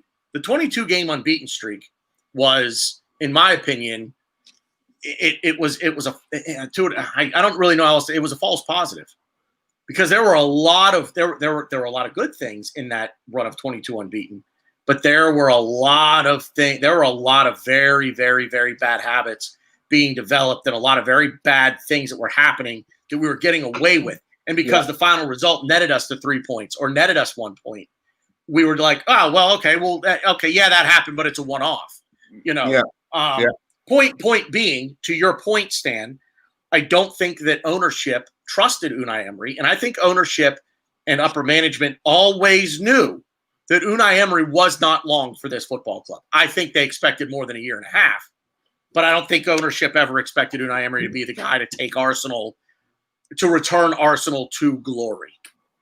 I think that was always down the road. And I dare say, and now I'm getting a little X-Files and conspiracy theory, I don't think they wanted to bring in Mikel Arteta right after Arsene Wenger because I think they wanted him in this role now. I think their hand was forced because things with Unai Emery got so bad. I think Mikel Arteta should have been their first choice. But I just think that coming in directly after Arsene Wenger, I don't think Mikel Arteta would have ever – I don't think he could have ever lived up to the expectation. So you almost had to kill expectation a little bit with Unai Emery to then bring Mikel Arteta in and say, okay, now go. And he probably wouldn't have been able to, meet those expectations. Plus, the fact of the matter is that you have to look at Mikel Arteta, who had just gone into management or being Pep's assistant for a season or so before Wenger left. Maybe 2 seasons, not even. So, given that, he didn't have the experience at that time as well. So I agree with you that the plan always might have been to bring Arteta in, and the plan might not have been for Emery to stay for 10 years. It would have been probably for 3 years or maybe 4 years, something like that. Just steady the ship, get a couple of trophies, and then you move on. But the point that Stan was saying, right? Why couldn't he deal with Torreira when he was the father figure to Bellerin when he came in? In fact, he took him in his house, so Bellerin stayed at Mikel Arteta's house because he didn't know anyone there, and he was Spanish, Barcelona, all of that, and then Torreira, we just couldn't resolve it. But that being said, It is what it is. Now we've just finalized our squad. We finalized our teams for the 2 competitions that matter, and Arteta's made his decision. Now if he thinks that we have enough cover, that because the Ozil fanboys will be here till the time Ozil is here, right? Now, every time we lack creativity, there's going to be a question. There's going to be Twitter outrage saying that why is this guy not in the lineup? Why are we spending money but not using him? What was the harm in putting him in the 25? So Mikel Arteta has to prove what his thinking was. Unfortunately, I don't even think it's just Arteta and Ozil. If it was just that, then you would have a clear choice being made. But I don't think this problem with Ozil was before Arteta came, and it's been a problem for a while now, and it's just turned so sour that I don't want it to, and I don't want to go back on the Ozil topic, but I don't want it to sort of rain dark on Arteta's future at this club. Two things from the chat box. First one, shout out to Ray from Fan Circle. Good to see you, mate. The second one, though, Chris Simpson. I mean, Chris Simpson's basically put a little bit of a kibosh on my conspiracy theory, and quite rightly so, where he says the only outlier in my theory is Dani Ceballos. Well, Dani Ceballos was part of the previous regime, right? But, it could be a case where Dani Ceballos has done something which has proven the guy, proven to Mikel Arteta. Actually, because he was there was a point though, wasn't there, where Dani Ceballos was kind of shoved out a little bit. Dani Ceballos was out of favor. He was out. In January. Yeah. So Ceballos brought him in. So I was at the Burnley game at the beginning of the season last year. Dani Ceballos game. Yeah, I was at the Dani Ceballos game. I was at the Lucas Torreira game. I was at the Dani Ceballos game. It's like being at the Dani Ceballos game. That's like saying, "Where were you when Kennedy got shot?" It's like, oh yeah. I wasn't even staying in my daddy's shorts when Kennedy got shot. I was at the game that John Jensen finally scored a goal for Arsenal. I was there. Dan, don't date yourself. Come on, man. You're killing us right now. Dan, so what I took away from that game, the home opener at the beginning of the 2019-20 season, was Dani Ceballos was going to be the answer as the creative midfielder. He was the attacking midfielder. See, that's so funny. I didn't see that, but well, I mean, at that game, watching him and the things he was unbelievably technical with the ball at his foot. It was something to behold. It really was. But then the games after just kind of got a little worse and a little worse. I wouldn't say worse. They weren't on that level. He came back down to earth after that first game a little bit. Then he got hurt. And it wasn't just a pulled hammy that kept him out for 2 or 3 weeks. I don't remember what the injury was, but he was out for months. Yeah. And then so he's hurt during the entire coaching transition. He was hurt before Emery was sacked. He was hurt. He never played a game under Freddie Ljungberg, and he comes back healthy after Arteta had already taken over. So he really, when he was kind of just coming back, he was kind of saying, "Well, if you don't pick me, I'll have to fuck off back to Madrid then, because you know." Well, as a lone, bit bolshy, wasn't he? Got a bit bolshy with it all, didn't he? And then, but as a lone player, you don't take a player on loan to sit him on the bench. Like that doesn't make sense for either from the parent club or the loaning club. My argument for that, Tanner, is you don't take a player on loan to impede maybe somebody like a Willock or a Saka. True. Right. Absolutely. So that bears asking then, do the higher-ups, be it, well, in terms of coaching, do they not believe in Emile Smith-Rowe and Joe Willock? They apparently don't believe in those players. Exactly. So I can't wait. I really, I'm just going to say this. Stan, hold your thought, but I really hope Emile Smith-Rowe plays on Thursday, because I can't wait to actually get something of this kid to talk about him. I think Willock will get a nod ahead of him. For some reason, I just think Willock will get the nod ahead of someone. You're not wrong. And remember, we've also seen Willock being used in the same position he played Willian in the last game. I've seen that as well. Yeah, you know. When Willock has come on as a sub, there was a game where he played through the middle. Yeah, he came on and replaced Lacazette. What's that? It was Leicester. Yes. Yep. Well, we were a man down because he came on after Eddie's red card. Yeah. So he played through the middle. Yeah, and that's And we've hit the Aubameyang through the middle. Rowan, I don't think one of the things we talked about was Aubameyang through the middle. I know you kind of touched on it when you were in the car. I mean, do you any other thoughts? I know you're a big Aubameyang guy, as I think we all are. But I personally think that his best position on the field is through the middle. Yeah, why not? Like that is the way. That is the place where he's going to be most effective. If you look at the last games, right? The game in which Saka scored, Bellerin played the ball in. That was when Aubameyang played the 1-2. Essentially, Elneny played it to Aubameyang played it to Bellerin, and it went out. That was the header that was scored. So he was involved.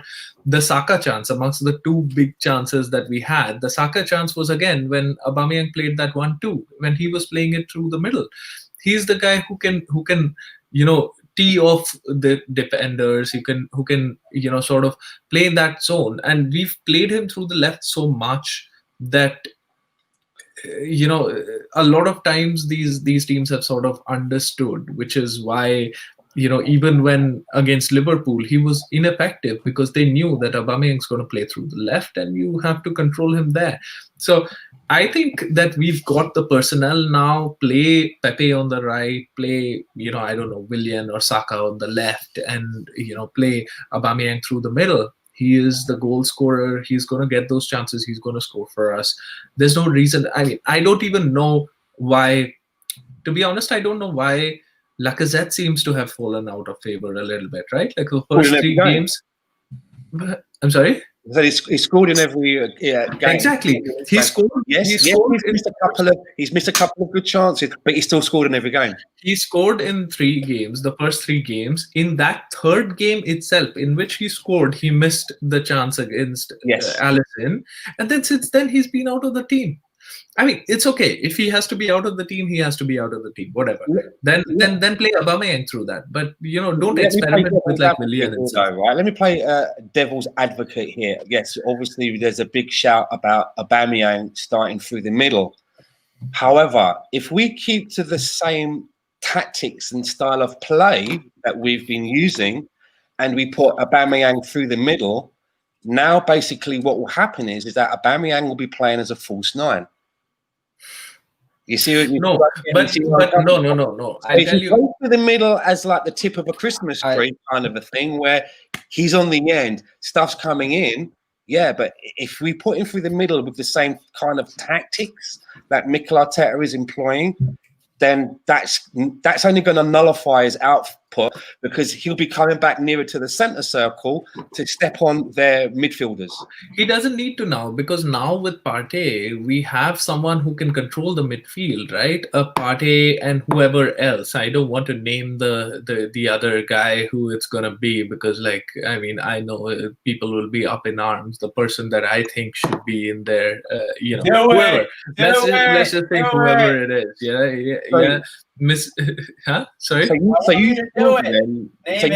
So you think then that once we go to a 4 at the back and Partey's in there, we won't be using a false 9. But we were using the false line. Yeah, because we were using the false line because there weren't enough people in midfield. Now midfield, we can let's name it, right? Like we can play. Perfect segue, Tanner. We can play Partey, we can play Xhaka, and we can play Ceballos. 3 of them in midfield. I'm feeling that. And then Aubameyang stays up top. The issue was that, like, we didn't have any players in the middle, and let's not become this, just trying to cross in for crossing in sake and trying to head balls in. That's not how Arsenal play, and we're not going to be perfecting that, and we're not going to be scoring headers against like 2 or 3 defenders in the box. We've got to get guys in. Aubameyang has that link up play. Aubameyang can play in behind. There are teams that are playing with a high line. That's when you need Aubameyang there. Whatever the combination is, you play Lacazette through the middle, and he has to come in. He has to come into the box. I'm happy with that. Aubameyang plays through the middle. He comes into the box. I'm happy with that. And I like Ray's shout. I like Partey, Xhaka, and Ceballos midfield. Why not? I think it's a fantastic shout. I think the one thing that I really think is going to work with this team is that when we do go to a 4 at the back, we've got 3 in the midfield. I know that everybody wanted us to get a Hossam Awar. Obviously, with myself, remember, I was like fucking shouting from the rooftops for a Donny van der Beek. We never got one, but I honestly think that Xhaka can play that role. I really believe that he can play in that creative. I'm not going to call it a number 10, but in that central. The creative midfielding, the playmaker role. This club right now is lacking a playmaker. Like, I was going to say, like, never mind. We lack a playmaker. That's it. We lack a playmaker. What's that, Stan?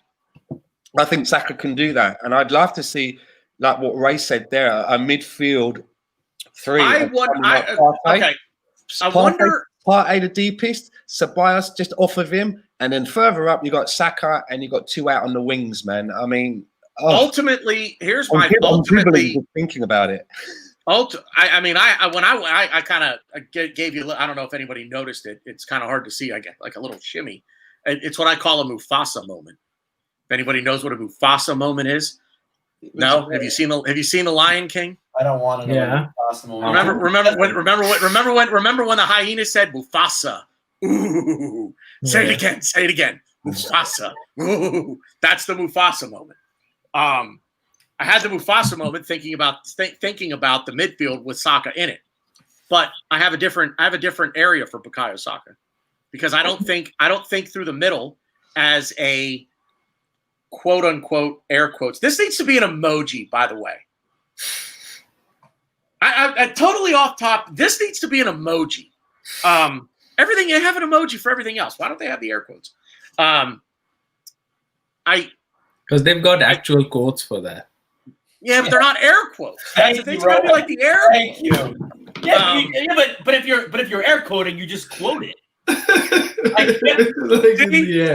You get so much more to this show than Rowan. I thought I was the idiot. I was like, what do you mean? In the words of Maximus Decimus Meridius, are you not entertained? Are you not entertained? Is that not why you are here? So anyway, listen. Let me make my point. Make your point. I think I like the idea of Bukayo Saka out wide on the left. I like that idea better than him as a playmaker.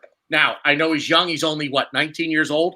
I don't think right now he has the vision to play that role. I don't want to bring his name up again. I know but Mesut Ozil at his best. Listen, you're not in his pomp. Yeah, none of you will disagree with this statement. Mesut Ozil at his best, probably say that, by the way.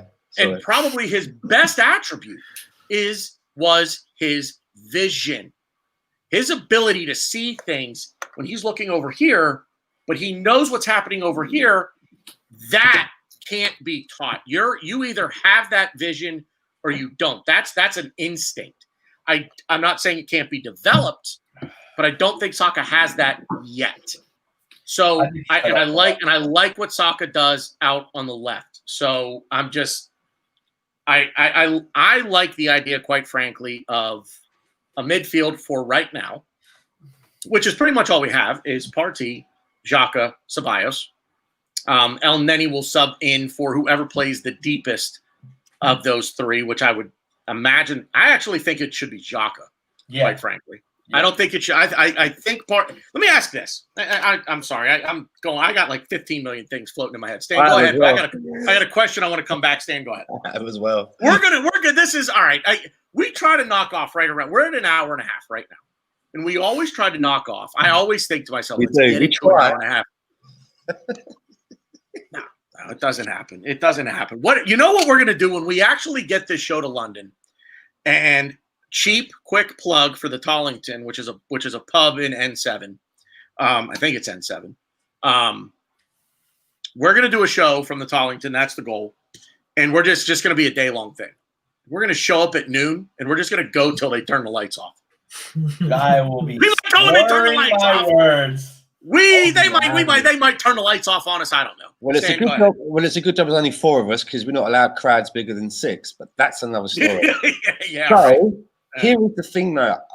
This brings me back to the Man City game and what you just said there about Xhaka and who's in the midfield.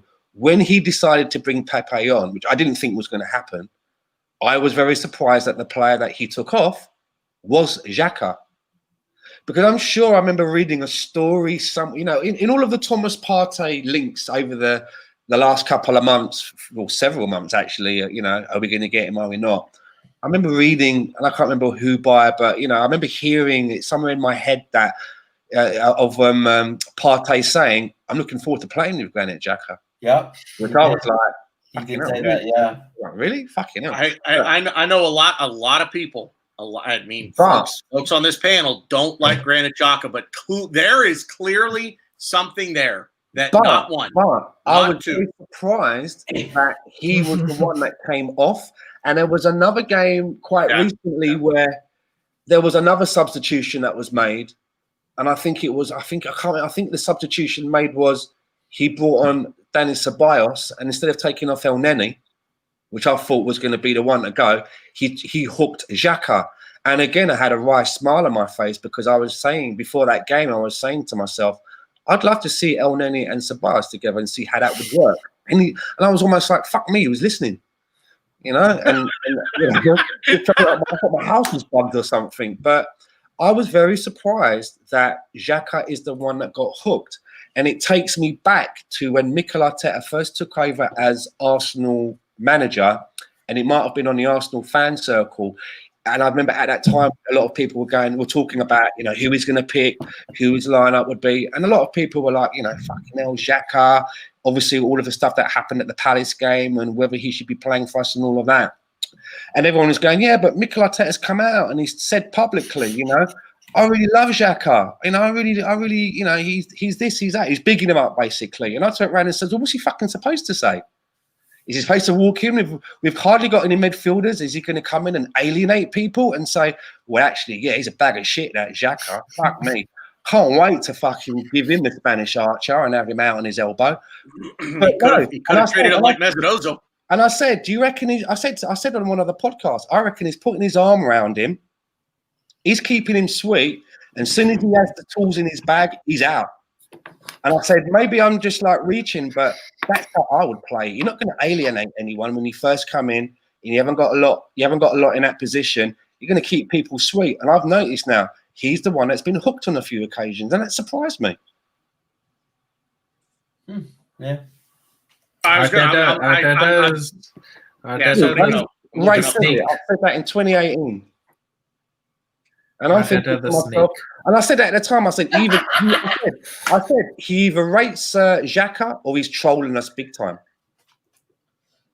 It's crazy too, because I can't believe I'm saying this. As a very staunch D supporter, I don't know, what do you call someone you don't hater? I would say, hey, I don't hate anybody. That's my dad always taught me, don't hate anybody, but I don't see what I was going to say wanker, but that would be weird. I don't really understand what he brings to the team. I can't believe I'm actually saying this, and this is going to be documented for people. I do want to try Ceballos, Partey, Xhaka midfield, and I think Xhaka's best performances for me as an Arsenal player is when he sits right in front of the defense, and when we're attacking, or even like in transition, you have your fullbacks go up, Xhaka drops back as a third center back, and I think, and there's been games where he's played. Did he play left back for us? I know he played center back and left back. I don't know. And it's funny too. It was one of his best games for me as an Arsenal player. He played the whole game center back against Chelsea. Yeah. So I mean, I'm not running him off. He's not someone that I'll do anything to get him out of the club, because let's face it, when Aubameyang's on the pitch, who has the armband? Xhaka. So Arteta must see something that we don't. And like I said, I don't want to say blind loyalty, but I have one eye. I have one eye. Wrong, mate. I haven't got the pitchforks out for Xhaka in that way. I actually think that there is a place for him in the squad, in our squad. Do you know what I mean? There is a place. Yeah.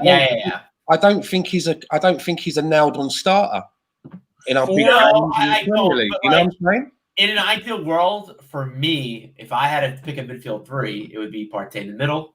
You have Ceballos on the left. Well, I don't know. I kind of want Xhaka there, but like I have trouble because you have, for me, you definitely have Partey in the middle, and then you have, out of the three, I would choose two. I would choose Xhaka, Ceballos, AMN. But if you choose any of those two, we're leaving a big gap behind. And Partey, Partey likes to carry the ball up. So Partey likes to dribble up. So on the counterattack in transitions, we're gonna, if we can get like if let's say we're playing in Man City and Mahrez or Aguero gets behind our midfield and gets in that gap that Ozil is so famous for doing, we'll get cut open like Thanksgiving. So how is this? The front four of Aubameyang through the middle, Saka on the left, Pepe on the right, and Willian in behind, and then Willian and Saka can sort of shift on the left hand side so that there's that number 10 role, and or Willian and or Saka and Aubameyang can shift places or something like that. Like all of these having a fluid fluid front four. And sort of, play in that manner, why not? Willian is playing him in through the wings. It's Willian's performances. What do you guys think of that? He's sort of reminding me of Mickey right now, right? First game had 3 assists, and since then hasn't really done much, has he? Like, I mean, here's all right. So with Willian, here's the thing, and this is we kind of hit on this a little earlier, but. It's not playing players out of position, because Willian doesn't really have one set position, but he's like a Swiss Army knife, isn't he? He really is, with the exception of playing as the number 9. Yeah. He can't play as a number 9. Yeah, in the Swiss Army knife, that would be the spoon. No one uses a spoon on the Swiss Army knife. Come on. So put him out on the wings or put him as the 10. So either put him out on the wings in a front three or put him as at the tip of the triangle in a midfield 3. If that's how the midfield 3 is going to line up, because it could line up one the tip could be the deepest midfielder.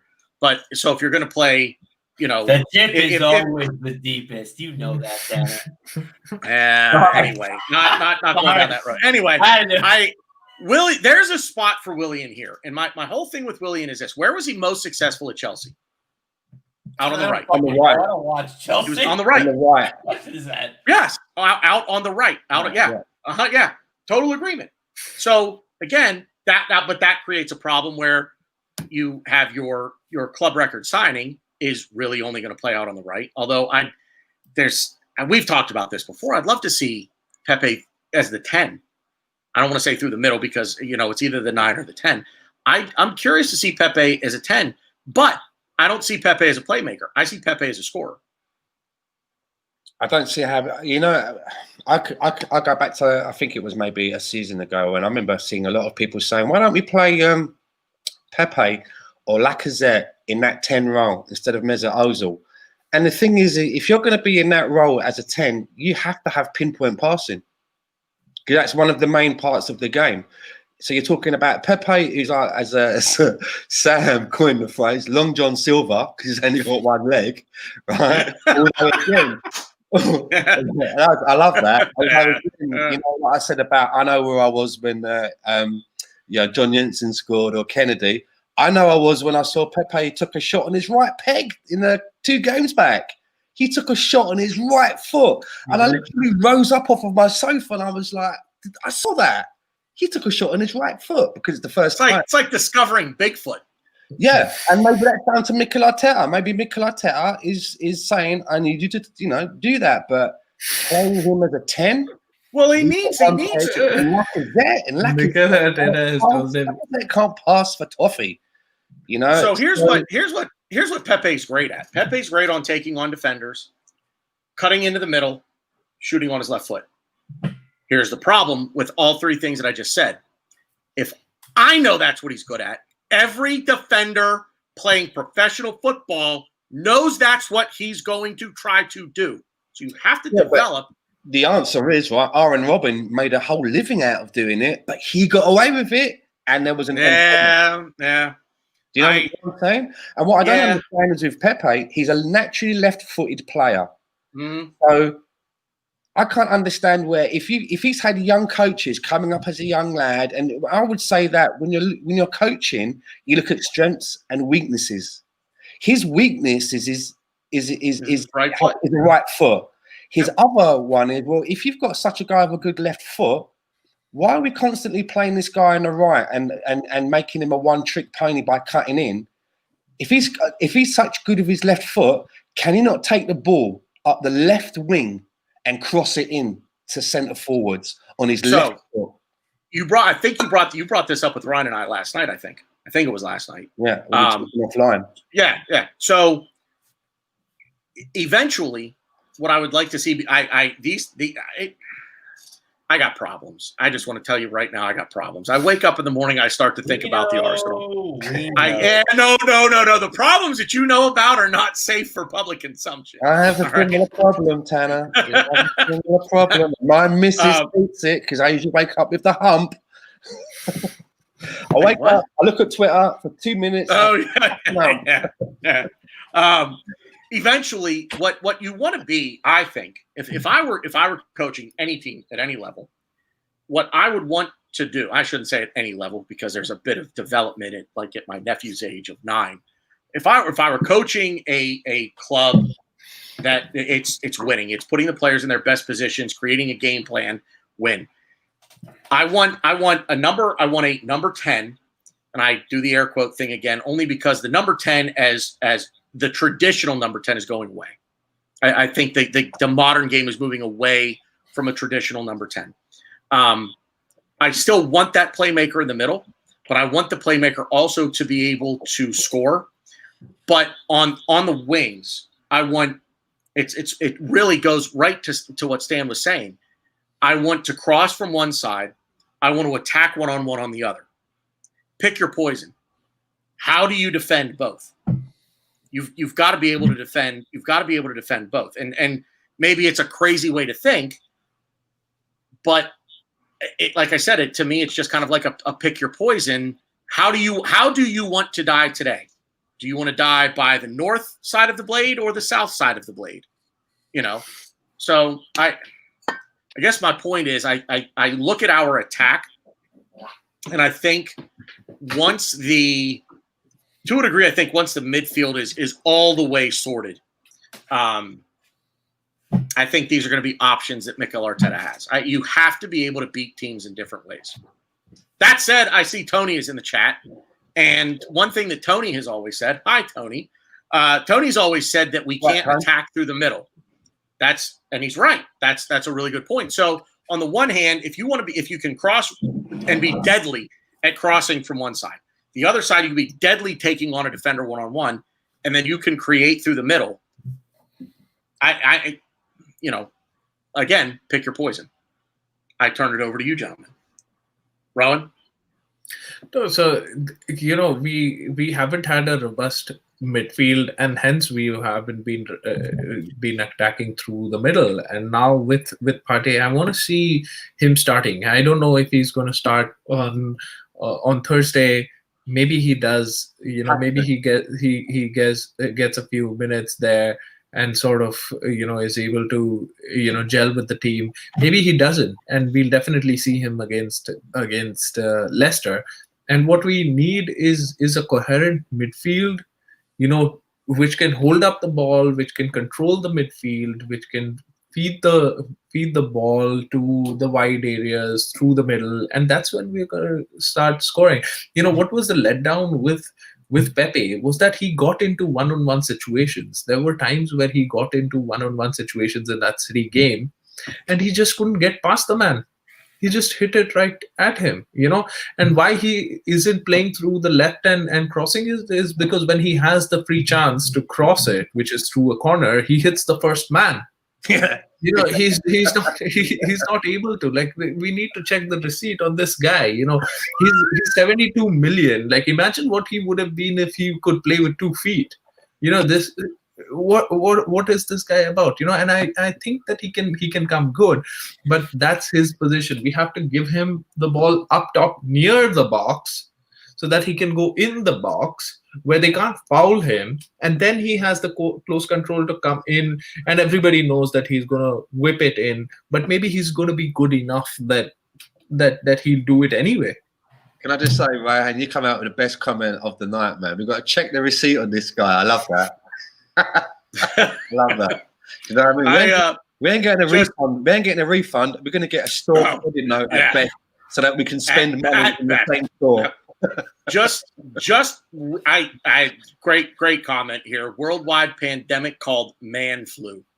So I mean, I got about 17 jokes floating through my head right now. Football with Brownie. I got to be honest with you. Hope you're all right. Thanks for being here, man. Hope the man flu. Brownie's a good one, man. Thanks for coming in. Yeah. I seriously, I hope all is well, man. I hope it's nothing too serious. So. Man flu is never serious. I don't know if you've ever had the man flu. I've had it multiple times. I hope it is just the man flu, right? Do you know what I'm saying?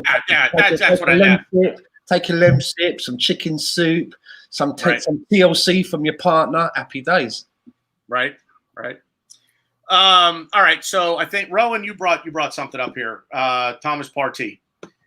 Does he play Thursday or not for you guys? 60 minutes. He has to play. To me, he has to start Thursday or Sunday. It's one of the Thursday. Sunday he's definitely playing. Thursday also he should play. I mean, he's. Does he start? Does he start? Let me rephrase the question. Does he start? Play him for 60 minutes. Because remember, we have 5. We have 5 subs. Play him for Europa League. We have 5 subs. So, I don't know. Does he see that? Ray says not Ray. He's not a 19-year-old kid. This is a 27-year-old international footballer that can jump on an aeroplane, go across the world, and play football matches with players that he hardly sees. So this is the thing, right? All of this, like, we buy the player. There's a game in like 4 days' time. Oh, we've got to let him sit out and watch and settle. What does that even mean? It's a game of football. Think about it, right? You're a kid. You go on holiday with your parents. You get on the airplane at London. You get off in Spain. There's a group of kids playing football in a cage. They say, "Do you want to come and join in?" What do you do? Just as shit as you were when you were in the UK. I've just arrived. I've got to settle. Let me watch you for a game or two so I can speak. You know what I'm saying? It's a game of football. And the biggest thing I can say for that, Gabriel. We had to play Gabriel because we had no one else. And what happened? Man of the match, and he scored a goal. So Ray, a couple of things here from Arsenal Fan Circle. He stays and trains for Sunday. Ray, he's not staying in. If you mean stays in England, he ain't staying in England because he's traveling. He's going to be named in that squad. Whether he starts, whether he plays is a different story. He's going to be named in that squad. Europa is to give games to kids in Deadwood. We hit on this a bit earlier. We hit on this a bit earlier. If you want to play to ease in and settle him in, this is the game for him to start. It would mean, meaning it's an easier game, then this is the game to give him 50, 60 minutes to get accustomed to his teammates before we get into the bread and butter of winning points in the Premier League. Let me give you a caveat though to that statement, because I'm going to take what Ray just said, the kids in the Deadwood, and what you just said, which is giving him game time to get acclimated to his teammates. What if it's both? What if it's, okay, Thomas Partey is going to play, but we're also going to play some of the kids. He's not really acclimating to his teammates because the guys that he plays. So to a degree, I don't want to say it's a double-edged sword. That's not the right way to put it, but it's, I don't really know how to put it. I'm going to be honest with you. I'm kind of lost. But then you've got someone like Thomas Partey who's getting used to the team, but then you've got maybe some young kids in there. But then all of a sudden you put two guys in the midfield that. No. But then who is the player that the kids are looking to? Thomas Partey is a 27-year-old international player. He should be able to pull his socks up in that game as a few kids and say, "Don't worry, I'll take you through this." Play him this Thursday. I'm hoping that we've spent 50 million on. Yeah. Play him this Thursday. Hang on. Stay on your mute. There you go. Right. If we've spent 50 million on a fucking player that has to be pussyfooted around and, always playing with some youngsters and he can't be a bit of the mature one, then I'm worried. Seriously. I think it's. He's supposed to be like, basically the finished article, right? He's 27. Hold on. This is a guy that can jump on a plane, fly to anywhere in the world, and play an international match with teammates that he doesn't see all of the time. Yeah. This is where he is in his career. That's actually a great way to put it. He knows what internet is. He speaks English, so he can talk and tell people. It's not like he can't speak English. I don't buy it. That's one of the big things. And Rowan, I'm going to take it after me here. Every international player should be able to do this. You're absolutely right. You should be able to step into a new team that you're completely unfamiliar with, because the international teams, how often do you really train? You play the international matches for one reason. I mean, I know that there are different, there's the UEFA Nations Cup and all this stuff in Europe, and there's the CONCACAF, which doesn't mean that's ridiculous. Right. And whatever the whatever the South American Cup is, but these guys, they play for the World Cup, and it's once every 4 years. How often are you really training with these guys? So you're absolutely right. You should be able to step off the plane, and to a degree, I'm not saying fit in right away. Yeah. But I think with the role that Thomas Partey plays, he should be able to pretty much fit in no matter where he goes. He really should. It shouldn't really be that difficult to fit. Like little things here and there, sure. But he needs to be a more instinctive player. And just sort of know where to be on the pitch as the ball moves here to there, up, down, left, right, back and forth. Rowan, go ahead. Sorry. Yeah. No, so see, we are going to Austria. It's not a big flight that he's going to take, which is going to take a lot out of him. Yeah. It's also just getting accustomed to playing with some of these players. Maybe Leno starts this game again. Maybe not. Some of the players that will start on Sunday will play here. He gets a few minutes here, maybe till halftime. Play him then. Sub him off. He gets the feel of playing for the badge, for the team, for Arteta. Arteta also understands his positioning, what he has understood from the instructions that he's given him.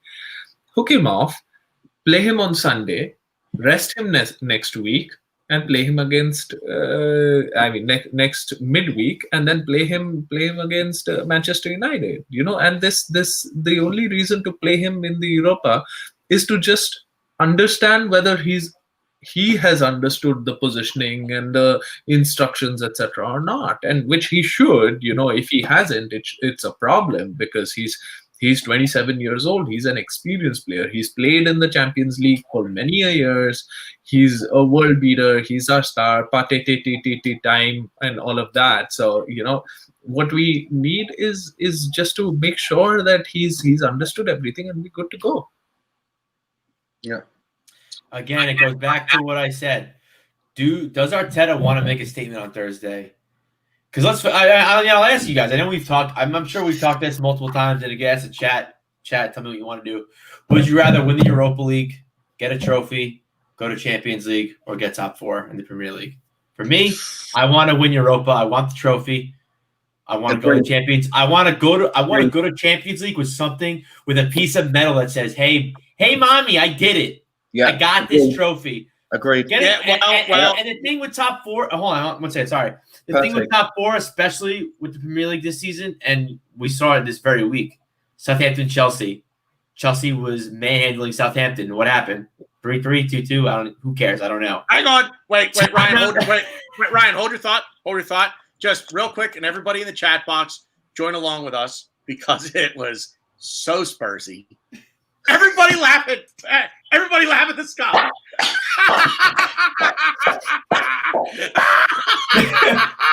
the videos like made my day. If there's anyone online, because I've seen a few of them on this subject, I've seen people online, and I call them curmudgeons. If you don't know what a curmudgeon is, I know what a curmudgeon is.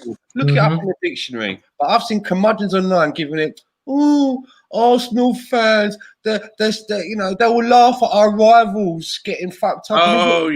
We've got so much work to do ourselves. Listen, if you can't stop out of your miserable life for 5 minutes to laugh at the Spuds throwing away a fucking 3-goal lead and bringing on their saviour Gareth Bale, in the last 8 minutes. In the last 8 minutes. Keep in mind, the same people that are crying are the ones that are like, when we lose a game, AFTV and chill. Can't wait. AFTV and chill. Yeah, right. The same people.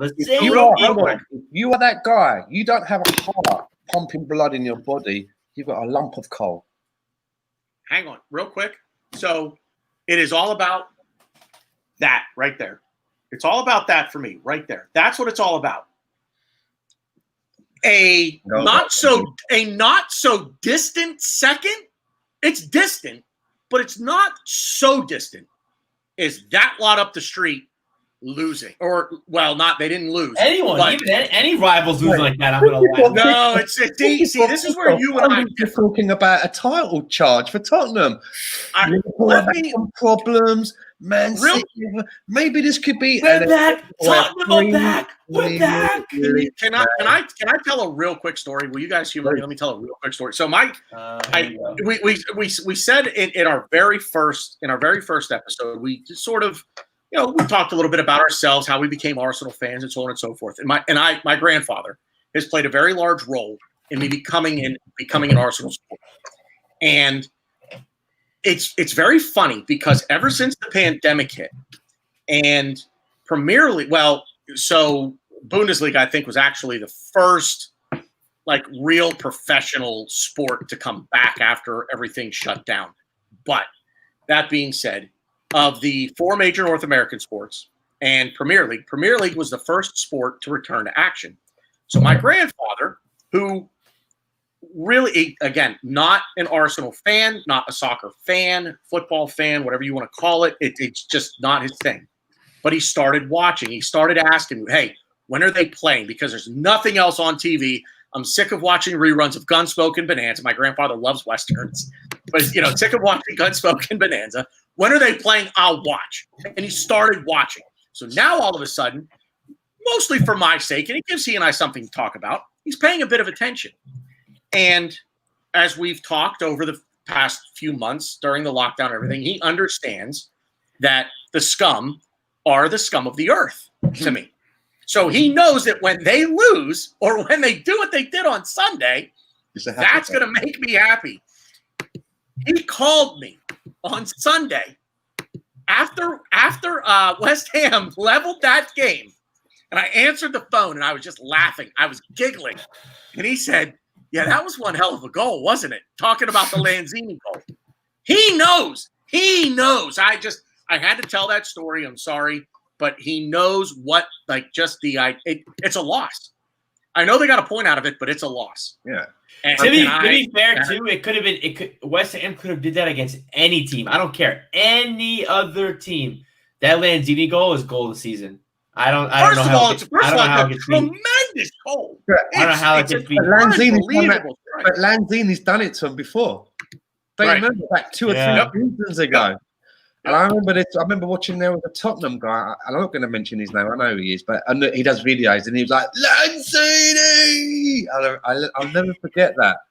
But here's the thing as well. I saw someone else put a tweet out, and they were like, "We bring on Gareth Bale." Yes, and response is bringing on Lanzini, and then it was Bale missed an easy one. It's one of those ones where you can retweet it and just say this aged really well. It's one of those. I love that. Declan Rice himself retweeted it and said this aged really well. Those are my favorite things to retweet. Just say this aged well.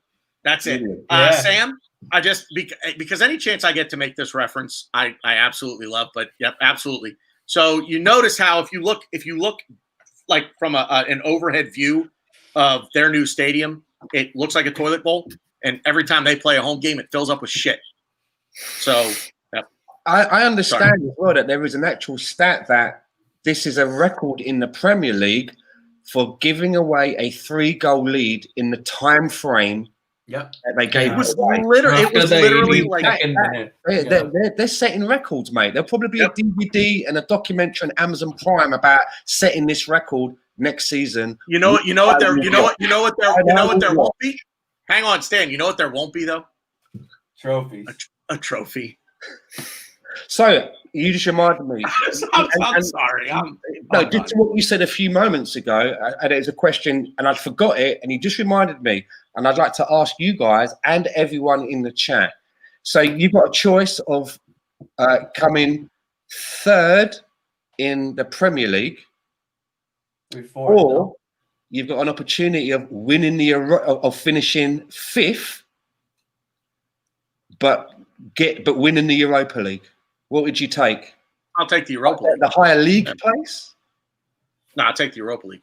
I get a trophy and I qualify for Champions League. Even if it was a 2nd place finish without, 2nd place without anything else, and let's say finishing 6th in the league but winning the Europa League, would you take it? I would. Yeah. Here's my reasoning. We can. I don't know if you guys disagree with me or not, but we're as a club since Arteta has arrived, we have gotten systematically, formation-wise, tactics, player-wise. We're better. We're gonna be better. We're showing progress. We have young guys in the squad that are getting better. They're getting there. So the question is, do you want the 2nd place or do you want the trophy? I mean, you want the trophy. You want shining. The 2nd place is just a number in the record books. And Rohan, I'm sorry, I'm going to get to you in a second. It's just a number in the record books. I want the trophy because I know we're going to get there. I know we're going to be in the Champions League soon, and we're going to be 2nd place. We're going to get both. We're going to have both caveats. We're going to be competing with the high teams in Europe. Yeah, what exactly? We're going to be competing with the high teams in Europe. So why not get a trophy out of it? Rowan, go ahead. The thing is, trophies are shiny. Yeah, I want to show it to my ladies. Rowan, I'll mute them if I have to. No. Hang on. He stopped. Trophies are great, right? Like we love trophies, and you'd have a trophy, but the question is incomplete, Stan. Because what are the points that you've accumulated when you finish third or second, and what are the points you've accumulated when you're fifth or sixth? If the point difference between finishing third and finishing fifth is, let's say, 5 or 7 points, then I'd say, yeah, let's get a trophy. But if the difference is, you finished second and you finished with, let's say, like 80 odd points, and then you finished sixth and you've got 50 points, 56 points like we finished last season, then you need to have those points. It's not about the position that you're finishing in, but it's the number of points, because you've beaten those teams. You've got wins on your back. You've understood how to play. This is a process. There is a reason why winning the Premier League is arguably more difficult than winning the Champions League, which is why Liverpool won the Champions League after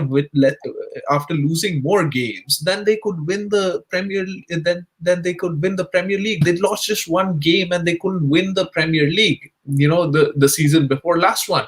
So progression will only be judged from the Premier League. And if that means that I'm going to have more number of points that shows more progression, that shows that we are going somewhere, then I want that position. It's not the position, but it's the point total.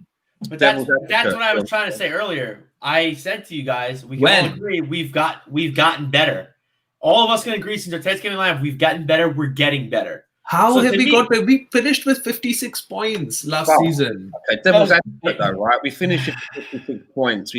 Let's say we finished 6th, maybe 7th in the league, but we win the Europa League and get to the Champions League. Would that not then give the owners a top-down look at the club and say, hold on a minute, we need to invest a little bit more?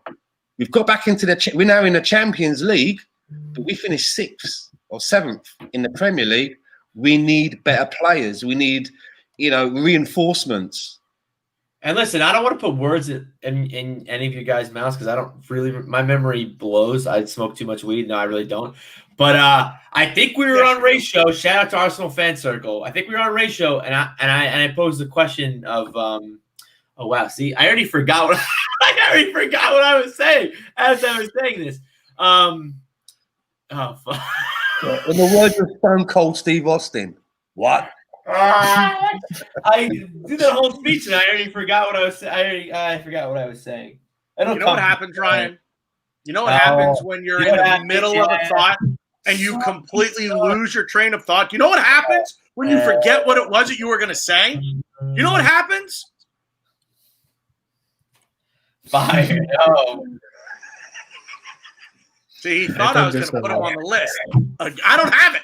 It's only on the my streaming account. I'm really mad. I don't have the Granit Xhaka one. So no, Rowan, good point, by the way. The only caveat to the point progression from last season is the 2019-20 season is going to be remembered for too late now. It's going to be remembered for one thing. Really, it's going to be remembered for the stoppage in play because of the pandemic.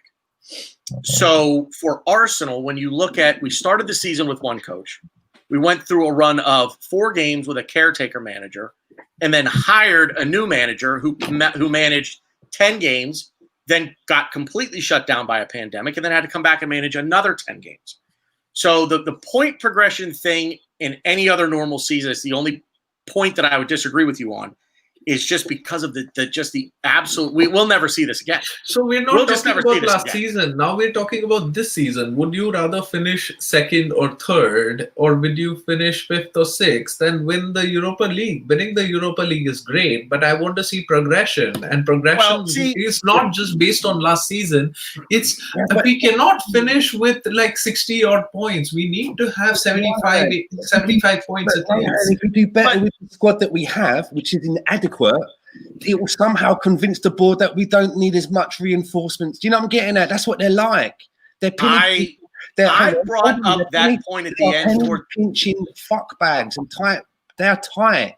So I brought up that point when we won the FA Cup. Well, but what I'm saying is we get in through the back door for the Europa League and we have a shiny trophy, and then Mikel turns around and says to them, listen, now we're at the big table. Look at what we've done in the league. We might not even get out of the groups with this mob, and we'll end up back in the Europa League. So you need to help me out here. Do you see what I'm getting at? Whereas if we finish like maybe fourth, and let's say we finish fourth or even fifth to get back in the Europa League, and the only reason that we got there is because everybody else around us is doing really badly. Are you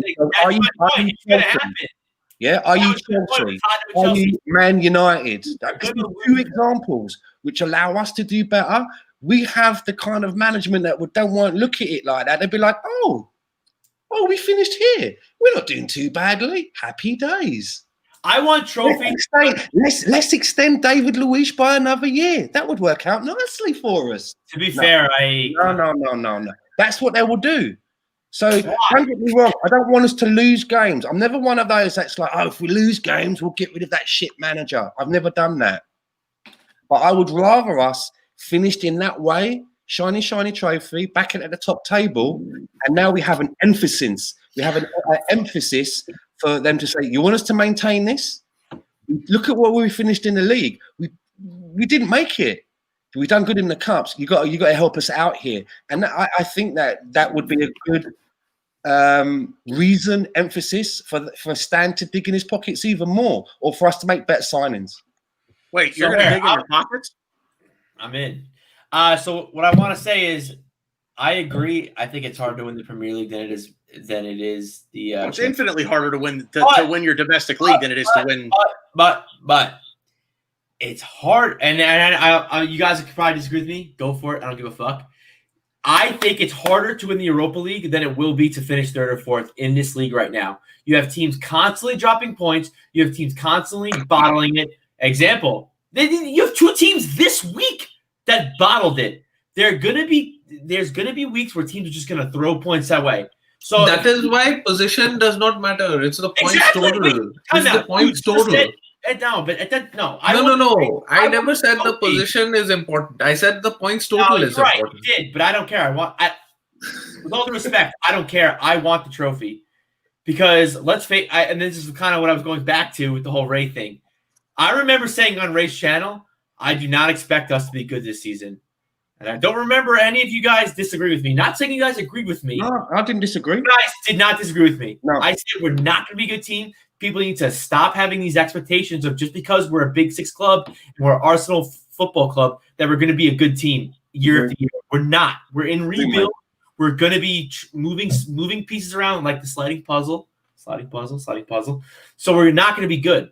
So if you're telling me you could be, again, I get what you're saying, Rowan. I really do about the position. But if you're asking me, do I care about points and being in a certain position in a rebuild, or do I care about winning trophies, getting into the Champions League, getting into the big time? I'm going to take the trophy every day of the week. I don't care if we have 100 points and we're 20 points. It doesn't matter to me because teams are constantly dropping points. Teams are constantly going in and out of form. You have Man U with one of the worst managers in the league and Ole Gunnar Solskjaer. Yeah, I said it. You have Fat Frank, who's probably not far behind him. And then, you have Jose Mourinho, who probably goes in between both of them. So, and these did you just say that Jose Mourinho would be the Eiffel Tower in an Eiffel Tower? He might be. Yeah, he might be. But my point is all the between Fat Frank. Wait. We need to. No, I'm sorry. We need to keep going. But my point is listen, and I'm going to make a statement here, and agree with me, disagree with me, I don't really care.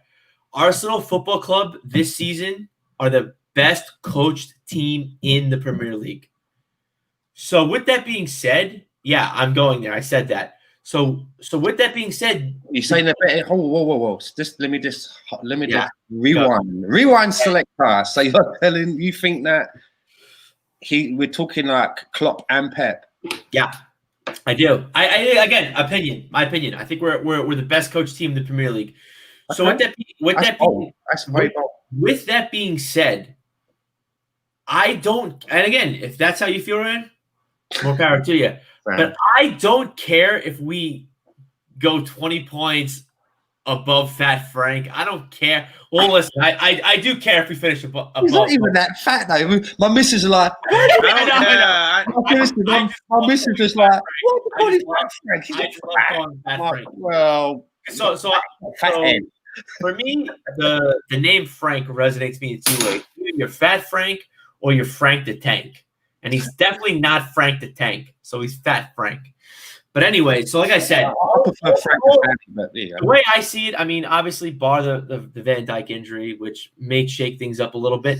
But to me, apparently, according to Liverpool fans, they can't sleep. They're Jordan Pickford should be arrested for. The police should be called in. They're losing sleep. I think Pickford should be. Surely the police should be called in on a somebody tweeted on that nobody would have cared if this was if this was Kasper Schmeichel fouling Dale Stephens. Yeah. Exactly. I don't know his name because he's an asshole. But the guy from Brighton fouling Bert Leno last season. He's an asshat. Anyways, my point was bringing this full circle. All the teams that we're competing with, you have Man City and you have Liverpool in their own league. Because let's face it, they're in their own league, and we're having a little mini league with Man U, not Man City, Man U, Tottenham, Chelsea. You could say Leicester, you could say Wolves, whatever. It doesn't really matter. It's only this little league we're in. So if you're saying that we're going to win this league, I don't really take that as a win, because they are just. I think, in my opinion, they all have recipes for disaster. And I think, again, like I said, going back to what I said, we are the best. I don't know if that works, but the best coach team is what you said. The best coach team. Who cares? I think that. So to me, if we get that third place spot and we're 20 points up, well, Fat Frank needs to stay another year. Ole Gunnar Solskjaer probably needs a lifetime contract at Man U, and Jose Mourinho just build a statue in front of that fucking toilet. Well, all right. So Rowan, correct me if I'm wrong here. Let me see if I can sort of encapsulate your point here. It's easier to go into the Europa League. It's easier to win those leagues. It's easier to win Champions League. The Premier League schedule from beginning to end. Let me just go. I am very hesitant saying that as an Arsenal fan, because somebody can easily turn back and say, "Why haven't you won the Champions League?" But I'm just going by latest evidence that for Liverpool it was easier to win the Champions League than winning the Premier League. Or there are other teams that have gone closer. Atletico Madrid has gone closer to win the Champions League, or Real Madrid has won the Champions League multiple times but have not won the league there those many times. So that's essentially what I'm saying. But yeah, winning your domestic league, no matter where you are, just because of the rigors of the league itself, is more difficult to do. So I think you not take the results out of it. Yeah, but I think you base the progress. Because if you say, well, we finished 6th or 7th in the domestic league, but we won the Europa League, where's the progress? So I think maybe, and I don't know, Rowan, it's not finishing 6th or 7th. It's about we accumulated 56 points, right? 56 points is what? Like, I mean, essentially, if you look at that, it's less than 19 wins, right? 19 wins would be 57 points. 3 into 19 is 57, right? Yep. That's not even, we didn't even win half of the games that we have to win. I want to see us winning within the range of, let's say, 25, 26 games we win. And then we draw something, we draw maybe like 5 or 6 games, 7 games, and then we lose like whatever is the rest. It shows the progression of it shows the progression on a greter scale. Because I think going into the Champions League or the Europa League, I'll give you an example. One second. This time, last season with 63 points or 64 points, they finished 3rd and 4th, right? United and Chelsea, right? We have finished the first year, I think, that we were outside the Champions League. We finished with 75 points. And we were level on points with Liverpool, and we were outside the Champions League. We finished with 75 points. That finishing 5th was better than finishing 3rd here, because the number of points was massively different. Similarly, that's what I'm saying. If the difference in the points is going to be 20 odd points, which means 6 wins, then I'd rather take those 6 wins. Yeah, you guys, I'll be honest, and we're going to wrap this up because we're at 2 hours and 20 minutes. So you guys are all making good points, and I actually agree. I don't think it's a matter of one or the other. I don't think it's a matter of. It's funny because I agree with Rohan, but I don't think you have to. Here's the thing. I don't think you have to choose one or the other. Exactly. I think they're both eventually going to go hand in hand, and somebody in the comments, and you guys are going nuts over here right now. I'm not going to scroll all the way back up. But somebody said Arteta wants to win everything. I've said this before. Mikel Arteta's after world domination. If there's a 5th if he can figure out how to take Arsenal to the World Cup in Qatar or Kuwait, wherever it is, he's going to do that too. Mikel Arteta wants to take us to the Super Bowl. Right. Yeah. Listen, Mikel Arteta's trying to figure out how to get us as a 3rd participant into the World Series right now. So he just wants to win everything. If there's a trophy to be won, he wants to win the trophy. I think so. Like I'm half waiting for him to show up at my nephew's tournament here at the end of the month with the under 23s. Be like, wait, there's a trophy. All right, let's go. We're gonna try to win it. I think Sam Greenwood makes a very good point when he says Ancelotti has won everything and is a proven top-level manager. Arteta is a rookie. I don't think anybody would say Arteta is a better manager on paper at this time. And I think he's got a point. As much as we love Arteta, this is his first rodeo. Well, this is You know what I'm saying? I agree with that statement, but it's not what I said. I said Arsenal is the best managed team right now in the Premier League. I didn't say Arteta is a better manager than Ancelotti. That's completely different from what I'm saying. I'd have to disagree though. I think Klopp at the moment, he's been with Liverpool now for what, 5 years. And if you look at Liverpool's route to Premier League dominance, it came via the Champions League. They didn't win the Premier League and then go into the Champions League. They won the champion. I remember them winning the Champions League under Benitez. I was at the time. Oh yeah. I remember watching that. They didn't, you know what I'm saying? But for me, I really would love to see us lift the European Cup. I would love to see them become champions of Europe.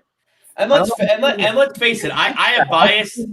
I don't think that if we did that, even if it's in the Europa League, I think that would be a fantastic catalyst for Arsenal to then go on and do better in the league and get the points that Rohan is saying that we should be getting. And I agree with him. And I'm not trying to say for 1 minute that we should lose games or blah, blah, blah, but I'm saying that if I had the choice of finishing 2nd in the Premier League with no trophies, or finishing maybe 6th and winning the Europa League, or finishing outside of the Europa League, because I think our squad is a little bit weak still. We finish outside of the Europa League, but we win the competition and get back in the Champions League. That may just be the kick up the backside that it may give our owners the chance to back us even more like they did over Partey. Because if I was Mikel Arteta, I'd be saying, if you had given me a little bit more, I would have our results in the Premier League would be more respectable. But I managed to navigate us all the way through this cup competition so that we could lift the trophy, and you helped me with that by providing me with the money for Thomas Partey.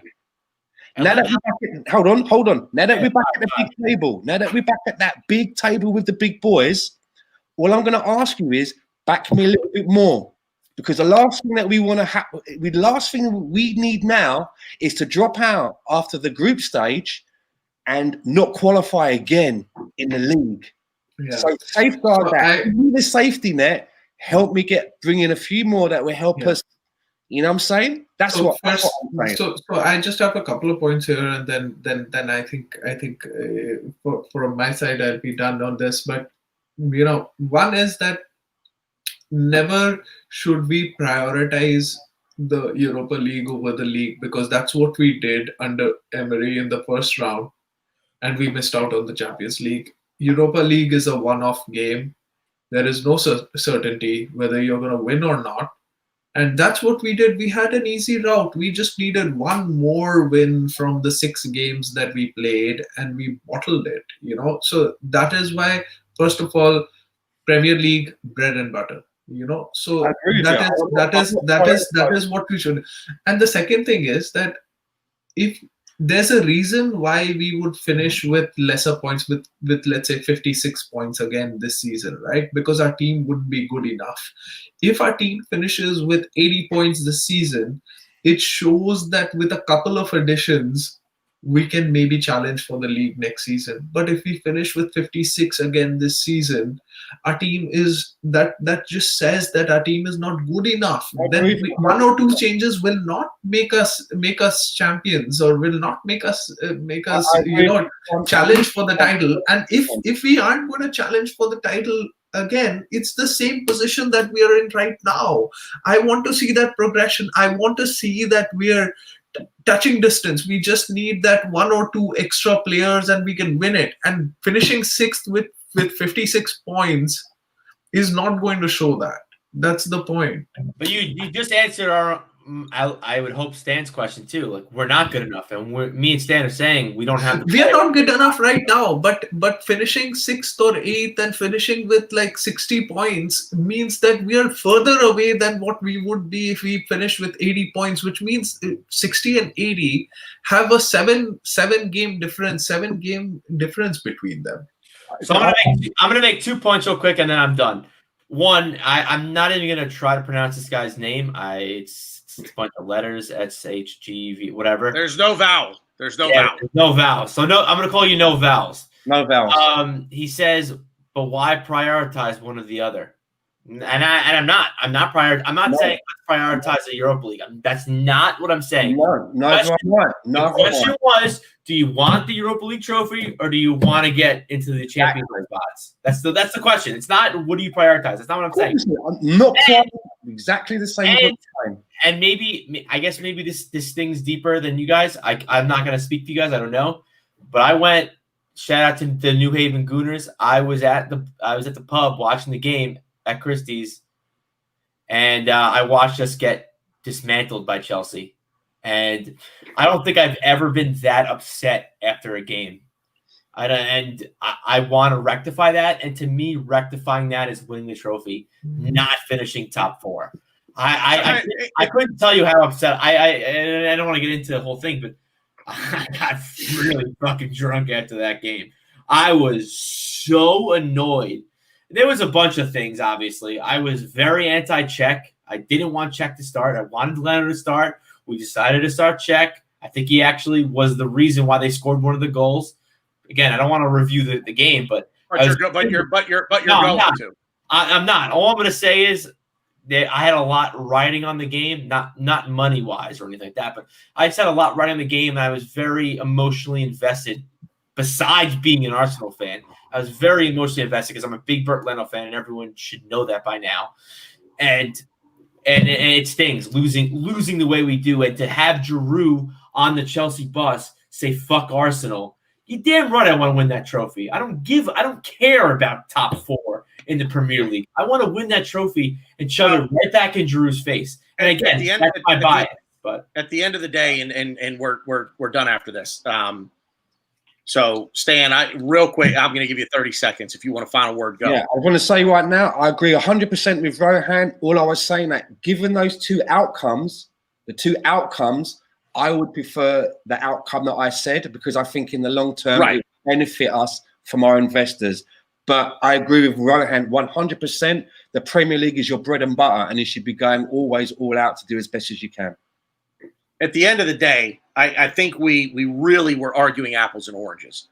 Yeah. For the sake for the sake of progression and noticing a distinct progression, you judge that by the domestic league. And Rowan, I agree 100%.